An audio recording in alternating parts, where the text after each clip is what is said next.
உலகின் மூத்த குடியான தமிழ் குடியின் பெருமக்களை உங்கள் அனைவருக்கும் தமிழன் தொலைக்காட்சியின் வணக்கம். நேர்களே, இன்று நமது அரசியல் அரங்கம் நிகழ்விற்கு பாரதிய ஜனதா கட்சியின் தமிழ்நாடு கலை கலாச்சார பிரிவின் செயலாளர் திருமிகு வி.கே. வெங்கடேசன் அவர்கள் வருகை தந்திருக்கிறார். அவரோடு நாம் பேசுவோம். வணக்கம். வணக்கம் சார். ஒரே பரபரப்பாக நீங்கள் பணம் கொடுக்கல, நான் அண்ணா சாலைக்கு நீங்கள் வந்து பாருங்கள், இப்படி ஏகப்பட்ட சிக்கல்கள், பேச்சுகள், இதெல்லாம் உபயோகமான பேச்சுக்களாக, பயனளிக்கக்கூடிய பேச்சுக்களாலாம் தெரியல. ஆனால் இப்படியெல்லாம் நடந்து கொண்டிருக்கிறது. முதல்ல நம்ம இந்த 2000 கோடி கல்விக்கு கொடுப்பதில்லை, அவங்க வந்து கையெழுத்து போடலை அப்படின்ற மாதிரிலாம் பேசுகிறாங்க. அந்த கல்வி அமைச்சர் அவர் சொன்னதை பற்றி உங்களுடைய கருத்து என்ன? இல்லை, இது வந்து கிட்டத்தட்ட 2020 புதிய தேசிய கொள்கை வடிவமைக்கப்பட்டது. தமிழ்நாடு அப்போ அது ஏற்றுக்க முடியாதுன்னு சொல்லிட்டாங்க. அப்புறம் அவங்க நாங்கள் ஒரு மாநில கல்விக் கொள்கை ஒன்று உண்டு பண்ணணும்னு சொல்லி ஒரு குழு அமைச்சாங்க. அந்த குழு சம்சார் மின்சார படத்தில் விசு சொல்கிற மாதிரி அமைச்சிட்டு இருக்காங்க, அமைப்பாங்க, இன்னும் அமைப்பாங்க. அது அப்படியே ப்ராசஸ் போயிட்டுருக்கு. இப்போ லேட்டஸ்ட்டாக பிஎம்ஸ்ரீ பள்ளியில் இணையணும் அப்படின்னு சொல்லி ஒரு ஸ்பெஷல் நிதி கொடுக்கணும்னு சொல்லி பிரதமருடைய கல்வி அமைச்சகம் ஒருங்கிணைந்த திட்டத்தை ஒன்று ஏற்படுத்துகிறாங்க. பிஎம்ஸ்ரீ பள்ளி ஒரு 16,000 பள்ளியை தேர்ந்தெடுக்கிறாங்க. அதில் ஒரு 4,000 பள்ளியில் தமிழ்நாட்டில் இருக்க பள்ளிகள் கொடுக்கணும் அப்படின்னு சொல்லி ஒரு இதில் வரப்போ, நம்மளுடைய முன்னாள் சீஃப் செக்ரட்டரி அந்த சிவதாஸ் மீனா அவர் நாங்கள் பிஎம்ஸ்ரீ பள்ளியில் இணையிறதுக்கு சம்மதிக்கிறோன்னு சொல்லி ஒரு லெட்டர் கொடுக்குறாரு. அதில் ஒரு குறிப்புகள்லாம் கொடுத்தாங்க, இப்படி இருந்தால் தான் பண்ண முடியுன்ற மாதிரி எழுதிய அவங்க. இல்லை, அது குறிப்பு இல்லாத அடுத்தது நிபந்தனை இது இணையறன்றாங்க. இதில் என்னென்னா 60-40 தான் விகிதாச்சாரம். 60% சென்ட்ரல் கவர்மெண்ட் கொடுக்கும், 40% கொடுக்கும். ஒரு மாடர்னாக இருக்கும் அந்த ஸ்கூல், முன்மாதிரியாக எடுத்துகிட்டு அந்த ஸ்கூலுடைய சக்ஸஸ் பார்த்துட்டு இந்தியா ஃபுல்லாக அதை இம்ப்ளிமெண்ட் பண்ணலாம். இப்போ ஆல்ரெடி தமிழ்நாட்டில் கேந்திர வித்யாலயா எல்லாமே பிஎம்ஸ்ரீ பள்ளியாக மாறிடுச்சு. அது சரிங்களா? அப்போ லெட்ரு கொடுத்தோன்னா அதற்கான ஃபண்டு, சம்ஸ்கிருத சிக்ஷா ஃபண்டை ரிலீஸ் பண்ணுறாங்க. இந்த சம்ஸ்கிருத சிக்ஷா ஃபண்டுன்றது பிஎம்ஸ்ரீ பள்ளியில் நீங்கள் இணைவதற்கு சம்மதம் தெரிவிச்சதுக்கான ஒரு ஃபண்டு. இது தனி ஃபண்டு. ஒருங்கிணைந்த கல்விக்குன்னு ஒரு ஃபண்டு வந்துக்கிட்டே இருக்கும். அந்த ஃபண்டு கொடுத்துக்கிட்டே இருக்காங்க. ஊட்டச்சத்துக்கு ஒரு ஃபண்டு வரும், கட்டடங்கள் கட்டுறதுக்கு ஒரு ஃபண்டு வரும், உடற்கல்வி, இந்த விளையாட்டு சாமான்கள் ஒரு ஃபண்டு, அதெல்லாம் வந்துக்கிட்டே இருக்குது. ஒருங்கிணைந்த கல்வியோட நிதி அமைப்பு மத்திய அரசால் வளர்ந்து கொண்டே இருக்கிறது. பிஎம்ஸ்ரீ பள்ளியில் இணையறேன்னு நீங்கள் சொன்னதுக்காக, நான் இணையறேன்னு சொல்கிறதுக்காக நீங்கள் கையெழுத்து போட்ட அந்த ஃபண்டை தான் நீங்கள் இணையாதனால 9 நினைவூட்டல் கடிதம் மத்திய அரசு கொடுக்குது மாநில அரசுக்கு. நீங்கள் இணையறேன்னு சொன்னீங்க, என்னாச்சு? இணையறீங்க சொல்லி என்னாச்சுன்னு சொல்கிறப்ப கடைசியில் இப்போ நம்ம கல்வித்துறை அமைச்சர் அன்பில் மகேஷ் தெளிவாக சொல்கிறாரு, நாங்கள் இணையலை. திடீர்னு ஒரு இது சொல்கிறாங்க, பிஎம்ஸ்ரீ பள்ளியில் இணைஞ்சுன்னா இதில் மும்மொழி கொள்கை வந்துடும், நாங்கள் மும்மொழி கொள்கை ஏற்றுக்க மாட்டோம் அப்படின்னு சொல்லி இதை வைக்கிறாங்க. நம்ம கேட்குறது என்னென்னா, இந்த திட்டத்துக்கு, இந்த ஃபண்டுக்கு, இந்த திட்டத்துக்கான ஃபண்டை இந்த திட்டத்துக்கு மட்டும்தான் செலவு பண்ணணும். இதுதான் சென்ட்ரல் கவர்மெண்ட்டுடைய ரூல். இப்போ நீங்கள் நிர்பயா ஃபண்டுன்னு ஒரு ஃபண்டு தராங்க, 1000 கோடி தராங்க. நிர்பயா ஃபண்டு எதுனா பெண்களுக்கு பாதுகாப்பு கொடுக்கறது, பெண்கள் வன்முறையில் பாதிக்கப்பட்ட அவங்களுக்கு இழப்பீடு கொடுக்கறது, பெண்களுக்கான பாதுகாப்பை அதிகப்படுத்துறது, பெண்கள் எந்த இடத்துலையும் சுதந்திரமாக போகிறதுக்கான தன்மைக்கான சூழ்நிலை ஏற்படுத்துறதுன்னு சொல்லிட்டு, அதுக்கு என்ன அதிகமாக சிசிடிவி வாங்குவாங்க, பேட்ரோல்ஸ் அதிகப்படுத்துவாங்க, அதிகமான பெண் காவலர் எடுக்கலாம். இதெல்லாம் இந்த நிர்பயா ஃபண்டில் வரும். அந்த நிர்பயா ஃபண்டே இவங்க யூஸ் பண்ணல, அது தனி கதை.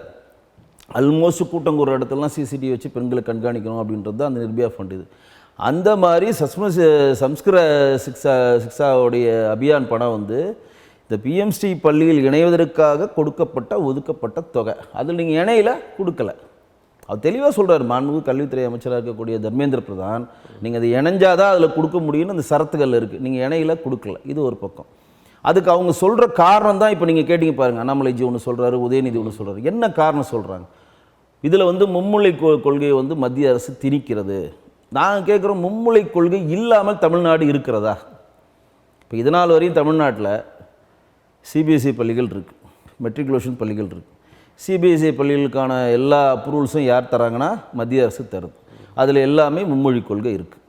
இங்கே நடத்துகிற சிபிஎஸ்சி பள்ளிகள் 2500 சிபிஎஸ்சி பள்ளிகள் யார் நடத்துகிறாங்கன்னா திமுக, அதிமுக, காங்கிரஸ், விடுதலை சிறுத்தை கட்சிகள். இப்போ லேட்டஸ்ட்டாக தமிழக வெற்றி கழகம் விஜயும் சேர்த்து தான் சிபிஎஸ்சி பள்ளிகள் நடத்துகிறாங்க. விடுதலை சிறுத்தை திருமாவளவன் அவர் நடத்தவே இல்லை அவர் சொல்கிறாரு. ஆனால் ப்ரூஃப் சேர்மன்ற ப்ரூஃப் இருக்கே, பேப்பர் தான் நாங்கள் காட்ட முடியும். அங்கே ஸ்கூலில் படிக்கிறாங்க இல்லையான்றதை அவர் நிரூபிச்சுக்கிட்டோம். பேப்பரில் இருக்கல ப்ரூஃப் அதானே வேணும்.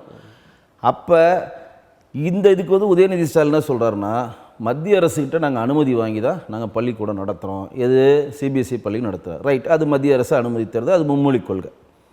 இங்கே சமச்சீர் கொள்கைன்னு சொல்லி மெட்ரிகுலேஷன் பள்ளிகள் நடத்துகிறாங்களே, அந்த மெட்ரிகுலேஷன் பள்ளிலாம் மும்மொழி கொள்கை தானே இருக்குது. நீங்கள் எந்த மெட்ரிகுலேஷன் பள்ளி போங்க, கம்பல்சரி 5ஆம் வகுப்பு வரையும் ஹிந்தி பற்றி செகண்ட் லாங்குவேஜ் எடுக்கணும். அதுக்கப்புறம் தேர்ட் லாங்குவேஜ் ஒன்று எடுத்துக்கணும். கம்பல்சரி இருக்குது 5ஆம் வகுப்புலேருந்து 8ஆம் வகுப்பு வரையும். செகண்ட் லாங்குவேஜ் ஹிந்தி எடுத்திங்கன்னா third language, second language English எடுத்திங்கன்னா தேர்ட் லாங்குவேஜ் ஹிந்தியோ ஃப்ரெஞ்சோ ஜாப்பனீஸோ தெலுங்கோ மலையாளமோ கன்னடமோ இருக்கும், எல்லாமே இருக்குது. இங்கேயே சிறுபான்மையார் நடத்தக்கூடிய பள்ளிக்கூடங்களில் உருது மும்மொழியாக இருக்குது. கர்நாடகா ஸ்கூல்னு ஒரு ஸ்கூலே இருக்குது டி நகரில், அங்கே பிரதானமாக தெலுங்கு தொழில்படுது. தமிழ்நாட்டில் மொத்தம் 8 கோடி ஜனங்களில் 2 கோடி பேர் தெலுங்கு பேர் இருக்கான். தெலுங்கு பேஸ்டான ஸ்கூல்ஸ் எவ்வளோ இருக்குது. அப்போ நம்ம எங்கள் மாநிலத்தில் என்ன கேட்குறாருன்னா, நீங்கள் தமிழ் மேலே பற்று உள்ள ஆளாக இந்த மாதிரி இருக்கா, தமிழ் தான் எங்களுக்கு உயிர் மூச்சுன்னு சொல்லுகிற பற்றாளனா இருந்தால் சிபிஎஸ்சி பள்ளிகளும் மத்திய அரசு அனுமதி தருது, அதுக்கு ஓரம் கட்டிடலாம். கேந்திர வித்யாலயா பள்ளி ஆல்ரெடி மத்திய அரசுடைய பள்ளி, ஓரம் கட்டிடலாம். நவோதயா பள்ளி நீங்கள் இன்னும் அனுமதிக்கவே இல்லை, ஓரம் கட்டிடலாம். ஆனால் இங்கே நடக்கிற மெட்ரிகுலேஷன் பள்ளிகளுக்கான சமச்சீர் கல்விக்கான பள்ளிகளுக்கான அனுமதியை யார் தருது? மாநில அரசால தருது. அப்போ மாநில அரசு பணத்தை வாங்கி கொண்டு பணம் இருக்கிறவங்களுக்கு மும்மொழி கொள்கை நீங்கள் கொடுக்குறீங்க. பணமே இல்லாமல் ஏழையாக இருக்கிற ஒரு சைக்கிளுக்கோ ஒரு லேப்டாப்புக்கோ ஒரு செருப்புக்கோ ஒரு சாப்பாட்டுக்கோ எதிர்பார்த்து காத்திருக்கின்ற தமிழ்நாட்டில் இருக்கக்கூடிய கவர்மெண்ட் ஸ்கூல் படிக்கிற 52 லட்சம் குழந்தைகளுக்கு அந்த வாய்ப்பை நீங்கள் ஏன் மறுக்கிறீங்க? இதுதான் வைக்கிற கேள்வி, ரொம்ப சிம்பிளான கேள்வி. அதுக்கு என்ன அவங்க சொல்கிறாங்க, பணம் இருக்காமல் போய் படிச்சுக்கன்னா சரி. நான் ஒரு கேள்வி, தமிழ்நாட்டில் 234 சட்டமன்ற உறுப்பினர்கள் இருக்காங்க. நான் எங்களுடைய பாஜக உறுப்பினர் சேர்த்து தான் சொல்கிறேன். கிட்டத்தட்ட 38 கலெக்டர்ஸ் இருக்காங்க, அதே 38 சப் கலெக்டர்ஸ் இருப்பாங்க, கண்டிப்பாக தாசில்தார்ஸ் இருப்பாங்க. இந்த 234 சட்டமன்ற உறுப்பினர்கள் 40 நாடாளுமன்ற உறுப்பினர்கள் தாசில்தார்கள் 200 கவுன்சிலரோட பிள்ளைங்களை யாருன்னா ஒருத்தர் கவர்மெண்ட் ஸ்கூலில் படிக்கிறாங்களா? யாருன்னா ஒருத்தர், நான் கேட்குறது யாருன்னா ஒருத்தர், ஒரு நாடாளுமன்றத்தோட ஒரு இருக்கக்கூடிய ஒரு எம்பியோட மாவட்ட ஆட்சித்தலைவர் ஒருத்தர்லாம் வெளிநாட்டிலேருந்து வந்தவரை தமிழில் அரசு பள்ளியில் படிக்க அது எக்ஸ்பிரஷன் விடுங்க. நான் சொல்கிறது 38 மாவட்ட ஆட்சியர்கள் நான் சொல்கிறேன். இது எதுக்கு இந்த பதிவு செய்ய விரும்புகிறேன்னா, பணம் உங்களிடம் இருப்பவர்களுக்கு மும்மொழி கொள்கையை நோக்கி நகர்ந்துடுறாங்க. பணமே இல்லாதவர்களுக்கு தாங்க இந்த அரசாங்கம். இப்போ 52 லட்சம் பேர் மும்மொழி கொள்கைகளால் என்ன நன்மைகள் நினைக்கிறீங்க? ஒரு நன்மை பெண்மையெல்லாம் அடுத்ததுங்க. நான் கேட்குறதுன்னா அந்த நீங்கள் வாய்ப்பை கொடுத்தா தானேங்க. இப்போ இந்தியாவில் உயர்ந்த இடத்துல கல்வித்துறையில் உயர்ந்த இடத்துல தமிழ்நாடு இருக்குது. இந்த தமிழ்நாட்டின் அந்த வரைமுறைகளை மற்ற மாநிலங்களுக்கும் கொண்டு போகிறது தான் சிறப்பானதாக இருக்கும். ஏன்னா மற்ற மாநிலங்களும் வளரணும். ஆனால் நீங்கள் இதை கார்னர் பண்ணி நாங்கள் கொண்டு வரதை பண்ணுங்கன்னு சொல்கிறதெல்லாம் நியாயம் இருக்குது. மறுபடியும் உங்களுக்கு இன்னும் நான் அடிப்படையாக சொன்னது நீங்கள் எது எடுத்துக்கலன்னு புரியல எனக்கு. நீங்கள் 2 மொழி கொள்கைன்றது 1967 அண்ணாதுரை கொண்டு வந்தாருன்னு சொல்கிறீங்க. அதே அண்ணாதுரை கணையாழி அப்படின்ற ஒரு பத்திரிகை பேட்டி அளிக்கிறப்ப இந்தியாவில் இருக்கக்கூடிய எல்லா மாநிலங்களும் மும்மொழி கொள்கையை ஏற்றுக்கிட்டா நாங்களும் ஏற்றுப்போன்னு ஒரு வரியை மென்ஷன் பண்ணுறாரு. அதை இவங்க பேசுகிறதே கிடையாது. நாங்கள் கேட்குறது கணையாளி பற்றி அது ஆதாரம் கொடுங்கன்னா யாரும் கொடுக்க மாட்டேங்கிறீங்க சொல்கிறாங்க. நாங்கள் சொல்கிறதா சொல்கிறோம், அவர் சொல்கிறது சொல்கிறாரு. ஏதாவது ஒன்று சொல்லிட வேண்டியது அப்படி கிடையாதுங்க. எல்லாமே தரவல். இப்போ நெஞ்சுக்கு நீதியில் கூட தான் ஒரு குறிப்பிட்ட பக்கத்தில் ஒரே நாடு ஒரே தேர்தல் நாங்கள் ஆதரிக்கிறோம், கலைஞர் சொல்கிற ஆதரவு காட்டுறோம். அதுமாதிரி ஆதரவு வேணால் தரப்போகிறோம். இல்லாமல் ஆதரவு இல்லாமல்லாம் இப்போ பிஜேபியில் யாரும் பேச மாட்டாங்க. நான் கேட்குறது என்னென்னா, நீங்கள் இருமொழி கொள்கையின் மூலம் தான் முன்னேறி இருக்கீங்க, தரவுகளில் பெரிய ஆளாக இருக்கீங்கன்ற தரவுகள் நீங்கள் அடிப்படையில் பேசினா, நீங்கள் மெட்ரிகுலேஷன் பள்ளிகளுக்கும் சிபிஎஸ்சி பள்ளிக்கும் நீங்கள் ஏன் அனுமதி தரீங்கன்னு தானே கேள்வி வைக்கிறோம். நாம் அதுதானே கேள்வி. இப்போ நீங்கள் என்ன சொல்லணும், மெட்ரிகுலேஷன் போய் ஒருத்தர் அனுமதி பெறோன்னா மும்மொழி கொள்கை இல்லைப்பா, சமச்சீர் கல்வி தான், கவர்மெண்ட் ஸ்கூல் சிலபஸ் வேறு, நீ ஒரு சிலபஸை வச்சுக்கோ, நாங்கள் ஒரு சிலபஸை வச்சுக்கோ, ஆனால் இருமொழி கொள்கை தான் படிக்கணும். அப்போ புதிய தேசிய கல்விகள் என்ன சொல்லுதுன்னா, 5ஆம் வகுப்பு வரை கம்பல்சரி எல்லா பாடங்களையும் தாய்மொழியில் தான் பயிற்றுவிக்கணும். நீங்க மொழியை வளர்க்குறீங்களா, நாங்க மொழியை வளர்க்குறோம்? கேந்திரிய வித்யாலயா மாத்திரம் ஏன் தமிழ் ஆசிரியர்களை நியமிக்கல? தாய்மொழி எங்கே போச்சு? நல்லா கேளுங்க. கேந்திர வித்யாலயாவில் தமிழ் கம்பல்சரி கற்றுத்தரணுன்றது என்றைக்கும் இம்ப்ளிமெண்ட் ஆயிடுச்சு. 2019 இம்ப்ளிமெண்ட் ஆயிடுச்சு. அங்கே நியமிக்கலன்னு இவங்க சொல்கிறாங்க. நல்லா கேட்டுக்கோங்க. ஒரு கேந்திர வித்யாலயா ஸ்கூல் ஒரு குறிப்பிட்ட பிரான்ச்சில் போயிட்டிங்கன்னா எத்தனை பேர் தமிழை ஆர்வமாக எடுத்து படிக்கிறார்களோ அதற்கேற்ற மாதிரி அங்கே பெற்றோர் ஆசிரியர் சங்கம் முடிவெடுத்து இத்தனை பேர் இருக்காங்க, இங்கே ஆசிரியர்கள் வேணும்னா உடனடியாக இம்ப்ளிமெண்ட் பண்ணுவாங்க. அப்படி இல்லைன்னா ஹையர் பண்ணுவாங்க. அந்தந்த இதுக்கு ஒரு கிளாஸுக்கு பாருங்க, இப்போ 20 கிளாஸ் இருக்குது, ஒரு கிளாஸில் ஒருத்தன் தான் தமிழ் பண்ணுறாங்கன்னா அது எதுவும் பண்ண முடியாது. அதில் மெஜாரிட்டியாக 20 பேர் தமிழை நாங்கள் 2-3வது படமாக எடுத்துக்கிறோன்னு சொன்னால் அதுக்கு ஹையர் பண்ணுவாங்க. சென்ட்ரல் கவர்மெண்ட் இந்த மொழிக்கு இல்லை, எல்லா மொழிக்கும் அந்த மாதிரி ஆப்ஷன் வச்சிருக்கு. ஒருத்தன் தெலுங்கு தான் படிக்கணுன்றான், கேந்திர வித்யாலயா தமிழ் மட்டும் கிடையாது, நீங்கள் 3ஆம் வகுப்புல எது வேணால் எடுத்துக்கலாம். மெஜாரிட்டியான பசங்க எது கேட்குறாங்க? தமிழ்நாட்டில் இருக்கிற கேந்திர வித்யாலயா தமிழை ஏன் வந்து கொண்டு வரல? அது வந்து கேந்திர வித்யாலயா தமிழ்நாட்டில் இருக்கக்கூடிய தமிழ் மக்களுக்கு, தமிழ் குழந்தைகளுக்காக ஆரம்பிக்க பள்ளிகள் கிடையாது. தயவுசெய்து அதுலேருந்து வெளியில் வாங்க. கேந்திர வித்யாலயான்றது சென்ட்ரல் கவர்மெண்ட் ஜாப்ல இருக்கவங்க ஒரு ஜாபை தேடிக்கிட்டே இருக்கும்போது அதை ஏன் சொல்லணும்? தமிழ்நாட்டில் இருக்கிற அந்த ஒவ்வொரு நாட்டிலையும் தமிழ் எந்தெந்த மொழி மாநிலமோ அந்த மொழியை முக்கியமாக படிக்கணும்னு ஏன் சொல்லுங்க? நாங்கள் சொல்லவே இல்லைங்க. கேந்திர வித்யாலயாவுக்கும் தமிழக ஸ்டேட் போர்டுக்கும் எந்த சம்மந்தம் கிடையாதுங்க. கேந்திர வித்யாலயான்றது இந்தியா ஃபுல்லாக ஒர்க் பண்ணுகிற பல லட்சம் சென்ட்ரல் கவர்மெண்ட் எம்ப்ளாயீஸ் ட்ரான்ஸ்ஃபர் ஆகிட்டே இருக்கப்போ அவங்க போய் ஒரு புது ஸ்கூலில் சேர்க்க முடியாது. அந்த டைமில் ஒரு புது ஸ்கூலில் உடனே போய் சேர்க்கணுன்னா ஆள் தெரியாது, வீடு தெரியாது, காடு தெரியாது, எப்படின்னு பயப்படுவாங்கன்ற காரணத்துக்காக அந்த கேந்திர வித்யாலயிலேருந்து லெட்டரை வாங்கிட்டு இந்த கேந்திர வந்து ஜாயின் பண்ணுவாங்க. இது ஒரு செயின் லிங்க். இதுக்கு தான் ஏற்படுத்தப்பட்ட கேந்திர வித்யாலயா. கேந்திர வித்யாலயத்துடைய கல்வி திட்டத்துக்கும் தமிழ்நாடு கல்வி திட்டத்துக்கும் எந்த சம்மந்தம் கிடையாது. ஆனால் கேந்திர வித்யா கல்வி திட்டத்தில் இப்போ அவங்க பிஎம்சி கல்விக்குள்ளே இணைஞ்சிட்டாங்க. அவங்க இப்போ அங்கே சேர்க்குறவங்க யாருமே தமிழ் மொழி வேண்டாம், தமிழில் எங்களுக்கு வந்து சொல்லித்தர வேண்டாம், அந்த மொழி படிச்சுக்க வேண்டான்ற மாதிரி அதை சேர்க்குறாங்க. இல்லைங்க, சேர்க்குறவங்கள்ட்ட மெஜாரிட்டியாக ஆளாக இருந்தால் அதுக்கேற்ற மொழிக்கு இப்போ ஆப்ஷன் தராங்கன்றனே. உங்களுக்கு இன்னும் சொல்கிறது புரியல. இந்த இப்போ அதாவது தமிழ்நாட்டில் ஒரு சிலர் கூட அந்த அந்த அந்த ஆப்ஷன் கேந்திர வித்யாலயா தமிழ் இருக்குங்க. நீங்கள் போய் அசோக் நகர் கேந்திர வித்யாலயா எத்தனை பிள்ளைங்க தமிழ் படிக்கிறாங்கன்னு பாருங்க. நீங்கள் என்ன தமிழ் இல்லைன்னா கிடையாதுங்க, தமிழ் இருக்குங்க. விருப்ப பாடமாக எடுக்கிறவங்க தமிழ் ஆசிரியரே நியமிக்கப்படலைன்னு அது இவங்க சொல்கிறாங்க. இவங்க அப்படி சொல்கிறாங்க. பொய்ன்றீங்களா? ஏங்க நான் ஒரு ஸ்கூலில் குறிப்பிட்ட தமிழ் சொல்லிக் கொடுக்குறாங்க, தமிழ் ஆசிரியர் இல்லாமல் எப்படி சொல்லிக் கொடுப்பாங்க? அதை தாங்க சொல்கிறேன். குறிப்பிட்ட அளவு ஸ்டூடெண்ட்ஸ் எங்கள் கேந்திர வித்யாலயா தமிழை விருப்ப பாடமாக எடுத்தா அந்த ஸ்கூலுக்கு நீங்களே முரணா பேசுகிறீங்க. சொல்லிக் கொடுக்குறாங்கன்னு சொல்கிறீங்க, அப்புறம் அவங்க கேட்டால் சொல்லி தருவாங்க. நீ உங்களுக்கு தாங்க இன்னும் பேசிக் நான் சொல்கிறது புரியலன்னு நினைக்கிறேன். உங்களுக்கு சரியாக விளங்கலன்னு நினைக்கிறேன். சொல்லுங்கள், விளங்க. 3வது மொழி பாடமாக கேந்திர வித்யாலயா ஒரு 100 பிள்ளைங்க இருக்காங்கன்னு வச்சுக்கோங்க. ஒரு கிளாஸில் ஒரு எக்ஸாம்பிளாக சொல்கிறேன், நீங்கள் சைட்டு நிறைய சரியாக கவனிங்க. அந்த 100 பேரில் 30%லேருந்து 40% பேர் வந்து அங்கே நாங்கள் தமிழை விருப்ப பாடமாக எடுக்கிறேன்னு சொன்னாங்கன்னா பெற்றோர் ஆசிரியர் சங்கம் கூடி முடிவெடுத்து அவங்க சொல்லுவாங்க. சரி, சொல்லிட்டு என்ன சொல்லுவாங்கன்னா, சார் இத்தனை பேர் இருக்காங்க, எங்களுக்கு ஒரு ஆசிரியர் வேணும் அப்படின்றப்ப அவங்க கொடுக்குறாங்க. இப்போ நீங்கள் இன்னொன்று பதில் சொல்லிடுறேன், இல்லை இன்னொன்று சொல்லிடுறேன். 2 பேர் 3 பேர் தான் இருக்கிறாங்க அப்படின்னா இதற்கும் குறிப்பிட்ட ஹையர் பண்ணி ஃபேக்கல்ட்டி வெளிலேருந்து வருவாங்க, அதை ஹையர் பண்ணுவாங்க. அப்போ ஆசிரியர் நியமிக்கப்படலை, கொஞ்சம் பேர் படிக்கணும்னு சொல்கிறாங்க. இது பாருங்க, ஒரு பிரான்ச்லேயே ஒரு மாதிரி இருக்குங்க. இப்போ தமிழ்நாட்டில் ஒரு 10 கேந்திர வித்யாலயா இருக்குன்னா சில பிரான்ச்சில் வந்து அதிகமாக கேட்பாங்க இருப்பாங்க. சில பிரான்ச்சில் எங்களுக்கு வேணாம எல்லாமே சென்ட்ரல் கவர்மெண்ட் எம்ப்ளாயா வேற ஊர்லேருந்து வந்தவங்க தான் தமிழ் வேணாம்னா ஒன்றும் பண்ண முடியாது. நான் சொல்கிறேன், கேந்திர வித்யாலயம் இதையும் நீங்கள் கண்டே பிடிக்க வேணாம், இது கம்பேரே வேணாம். இது வேற. இன்னொரு விஷயம், நடைமுறையில் நம்ம இன்னொன்று பார்ப்போம். நான்லாம் கிராமத்துலேருந்து வந்த ஆளுங்க, தமிழ் நல்லா படிப்போம், ஆங்கிலத்தில் கொஞ்சம் இடர்பாடுகள் இருக்கும். அதோடு சேர்த்து இன்னும் ஒரு மொழி விருப்பப்படாமலே, அதாவது மாணவர்களை பொறுத்த வரைக்கும் இன்னும் ஒரு பாடன்றது சுமை, அப்படி தான் நினைக்க தோணும் அந்த நேரங்களில். அப்படின்ற போது அதை கொண்டு வர்றது எந்த விதத்தில் நியாயமாக இருக்கும் மாணவர்களுக்கு? இப்போ இது வந்து எனக்கு இந்த கேள்வியே பயங்கர ஆச்சரியமாக இருக்குது. ஏன் அப்படின்னா 52 லட்சம் மாணவர்களும் சுமைன்னு நினைக்கிறாங்களா? 52 லட்சம் மாணவர்கள் படிக்கிறாங்க.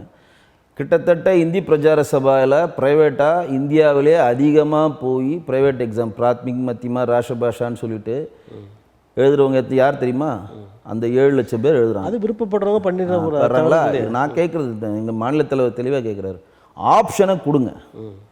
3வது மொழின்றது ஆப்ஷன். நீங்கள் எப்படி வந்து மெட்ரிகுலேஷன்ஸ்க்கு ஆப்ஷன் கொடுக்குறீங்களோ, எப்படி சிபிஎஸ்இ பள்ளிக்கு ஆப்ஷன் கொடுக்குறீங்களோ, அதே மாதிரி கவர்மெண்ட் ஸ்கூலில் படிக்கிறவங்களுக்கு அந்த ஆப்ஷனை கொடுங்க. இப்போ 3வது மொழி வேணுன்ற அவசியமே இல்லை. நான் கேட்குறது, நீங்கள் ஆப்ஷனை கொடுங்க. அவங்க படிக்கிறாங்க படிக்கல அடுத்த கதைங்க. நீங்கள் வந்து அவங்களுக்கான நீங்கள் இது பாருங்க, இப்போ நீங்கள் சொன்னீங்க ஆந்திர பிரதேசத்து ஓரத்தில் இருக்கிறவங்க, கர்நாடகத்துக்கு அந்தந்த மொழி கன்னட மொழியோ அதுக்கெல்லாம் அந்த ஆப்ஷன் இருக்கத்தானே செய்கிறது. அதை தாங்க சொல்கிறாங்க. அந்த ஆப்ஷன் எதில் இருக்குது? கவர்மெண்ட் ஸ்கூலில் இல்லைல்ல. இல்லை, அரசு பள்ளிகள்லேயே அந்த தெலுங்கு அரசு பள்ளிகளில் ஜமாத்தில் நடத்துகிற பள்ளிகளுக்கு மட்டும் உருதை கொடுப்பாங்க. கவர்மெண்ட் ஸ்கூலில் எங்கேயுமே கிடையாது. நீங்கள் போய் ஒசூரை ஒட்டி இருக்க ஸ்கூலில் படித்தாலும் அங்கே தெலுங்கு சொல்லி தர மாட்டான். அங்கே வந்து தமிழ் தான், தமிழ் இங்கிலீஷ் மட்டும்தான். அந்த ஆப்ஷனை கொடுங்க. 52 லட்சம் பேருக்கு ஆப்ஷன் கொடுங்க. படித்தா விருப்பப்படி படிக்கட்டும், இல்லைன்னா விடுங்க. ஆப்ஷன் இருந்து படிக்க மாட்டேன். நீங்கள் 52 லட்சம் பேர் மாணவர்களும் படிக்க மாட்டேன்னு சொல்லுவாங்க. அதை எதுக்கு கொடுக்கணுன்றீங்க? இப்போ சைனாவில் ஒரு மொழி, 2 அது ஆங்கிலம், வெவ்வேறு ஐரோப்பிய நாடுகள்லாம் அந்த நாட்டு மொழி ஜெர்மனோ அந்த மொழி தான். எதுக்கு இந்த மொழியை போட்டு பிரச்சனை பண்ணிட்டு இருக்கீங்க? எங்களுக்கு இது பிரச்சனையே போதும், இல்லைங்க. எங்களுக்கு வேண்டாம். தமிழும் ஆங்கிலமும் நல்லா இருக்கு. இங்கே இருக்கிறவங்க பெரிய பெரிய நாடுகளில் போய் பெரிய தொழிலெலாம் இருக்கிறாங்க, பெரிய பொறுப்புகள்லாம் இருக்காங்க. அப்படி இருக்கும்போது எங்களுக்கு தேவையில்லை. இந்தியாவிலே நாங்கள் முதல் மாநிலமாக இருக்கிறோம், 2வது மாநிலமாக இருக்கிறோம். அப்போ வந்து இன்னும் உங்களுக்கு விசாலான பார்வையிலேருந்து தான் நான் எடுத்துப்பேன். இல்லை இல்லை, அப்படிதான் வேணும்னே இந்த மொழியை கற்றுக்கொள்வது ஒரு சுமை நீங்க நினைச்சீங்கன்னா என்ன பண்ண முடியும்? அப்ப நீங்க கும்மிடி பூண்டை தாண்டாத நபர் தான் நான் சொல்லுவேன். நீங்க கும்மிடி பூண்டே நீங்க இன்னும் தாண்டல, அப்படிதான் சொல்லுவேன். எங்கே தாண்டல? அதான் அமெரிக்கால போய் நாசால அமெரிக்கால எத்தனை பேர் இருக்கீங்க? சுந்தர் பிச்சை அந்த எத்தனை சுந்தர் பிச்சை வந்து இருமொழி தான் படிச்சாரு தெரியுமா? சுந்தர் பிச்சை எங்க படிச்சாரு? அவரே சொல்றாரு, இங்க சென்னையில சுந்தர் பிச்சை ஜவஹர் வித்யால மும்மொழி கொள்கையில படிச்சவருங்க. எங்கங்க இருக்கீங்க நீங்க? அவர் 2 மொழி அவரே நல்லா கேளுங்க. இப்ப இஸ்ரோ தலைவராக இருக்கக்கூடிய நாராயணன் சொன்னீங்கன்னா நாங்க எடுத்துப்போம். ஆனால் நாராயண் அவர்களோ சிவன் அவர்களோ இன்னும் அப்துல் கலாம் அவர்கள்லாம் படிக்கிற காலகட்டத்தில் இங்கே ப்ரைவேட் ஸ்கூல்னே உங்களுக்கு கிடையாது. தயவுசெய்து இந்த கட்டமைப்புல வாங்க. ஸ்கூல்ஸே காமராஜர் வந்து தான் இம்ப்ளிமெண்ட் பண்றாரு. அதுக்கு முன்னாடி ஒன்லி கவர்மெண்ட் ஸ்கூல் அப்போ இல்லைன்னு சொல்லாதீங்க. கொடைக்கானல்லாம் பிரைவேட் ஸ்கூல் தான். ஏங்க அந்த ஸ்கூலுக்கு இந்த ஸ்கூல் நீங்க கம்பேர் பண்றீங்களா? என்னங்க போர்டிங் ஸ்கூல்ல போய் பிரைவேட் ஸ்கூல் இல்லன்னு எப்படி நீங்க போர்டிங் ஸ்கூல்ல போய் நீங்க இதுல கம்பேர் பண்றீங்க? பிரைவேட் ஸ்கூல் இல்ல, ஆரம்பத்துல இருந்தே இருக்கு, இல்லன்னு எப்படி சொல்ல முடியும்? நல்லா புரிஞ்சுங்க. போர்டிங் ஸ்கூலும் பெரிய பெரிய பணக்காரர்கள் படிக்கிற ஸ்கூலை எடுத்துகிட்டு போய் நீங்கள் கவர்மெண்ட் ஸ்கூலோட இணைக்காதீங்க. பணம் உள்ளவன் அன்றைக்கே படிச்சுக்கிட்டான், அதில் சொல்லலை. காமராஜர் வந்து தான் இங்கே வந்து மிகப்பெரிய ஒரு கட்டமைப்பை பள்ளிக்கூடங்களை ஏற்படுத்துகிறாரு. மதிய உணவு கொண்டு வந்து படிக்கிறதுக்கான அவேர்னஸை கொடுக்குறாரு. அந்த டைமில் படித்தவங்க தான் இன்றைக்கி இருக்கக்கூடிய அரசியல்வாதிகள் எல்லாம், இங்கே இருக்கக்கூடிய விஞ்ஞானிகள் எல்லாம், இன்றைக்கி வந்து பெரிய பெரிய இடத்துல இருக்கவங்க எல்லாம். சுந்தர் பிச்சை அசோக் நகரில் இருந்த ஜவஹர் வித்யாலயா சிபிஎஸ்சி அந்த மாதிரி பெரிய ஆட்கள்லாம் இருக்காங்க காமராஜர் காலத்தில். நாங்கள் நீங்கள் இன்னும் அடிப்படையே உங்களுக்கு இன்னும் புரியல. நான் அடிப்படையே உங்களுக்கு யாருக்குமே புரியலன்னு தான் நான் சொல்லுவேன். ஏன் அப்படின்னா 56 லட்சம் பேருக்கு இருங்க முழுசா சொல்லிடுறேன். 56 லட்சம் பேருக்கு பணம் இருக்கிறதுனால அவன் படிக்கிறான். இவங்கிட்ட பணம் இல்லாதனால அவன் படிக்கக்கூடாதுன்னு சொல்றதுக்கு நீங்க யாருங்க? நான் கேட்குற கேள்வி ரொம்ப தெளிவான கேள்விங்க. நான் ஆப்ஷனை கொடுத்துட்றேன். அவன் படிக்கிறான், படிக்கலாம், குப்பையில் தூக்கி போடுறான், வேற விஷயம். ஒரு பணம் படைத்தவன் ஒருத்தவனுக்கு கிடைக்கிற அதே ஆப்ஷனு ஒரு பணம் இல்லாதவனுக்கு கிடைக்கலையே தாங்க பிஎம்சி கொண்டு வருவாங்க, புதிய தேசிய கொள்கை. எங்களோட கல்விக் கொள்கை மிகவும் சிறப்பாக இருக்கிறது. இந்திய அரசாலே ஒத்துக்கொள்ளப்பட்டு 2வது இடம் சொல்லப்பட்டிருக்கிறது. ஏன் நாங்கள் மாற்றணும்? அப்போ வந்து கல்வி கொள்கைன்றது நீங்கள் வச்சுருந்தீங்கன்னா உடனடியாக மெட்ரிகுலேஷன் பள்ளிகளுக்கான கொடுத்த அனுமதியை ரத்து பண்ணணும். இருங்க, சிபிஎஸ்சி சிறப்பாக இருக்கிறோம். சிபிஎஸ்சி மாற்றம் கொண்டு வரீங்க. சிபிஎஸ்சி பள்ளிகளெல்லாம் தமிழ்நாட்டில் அனுமதிக்கக்கூடாது. இப்போ நீங்கள் வந்து நவோதயா பள்ளிகளை அனுமதிக்கல. ஏன் அனுமதிக்கல?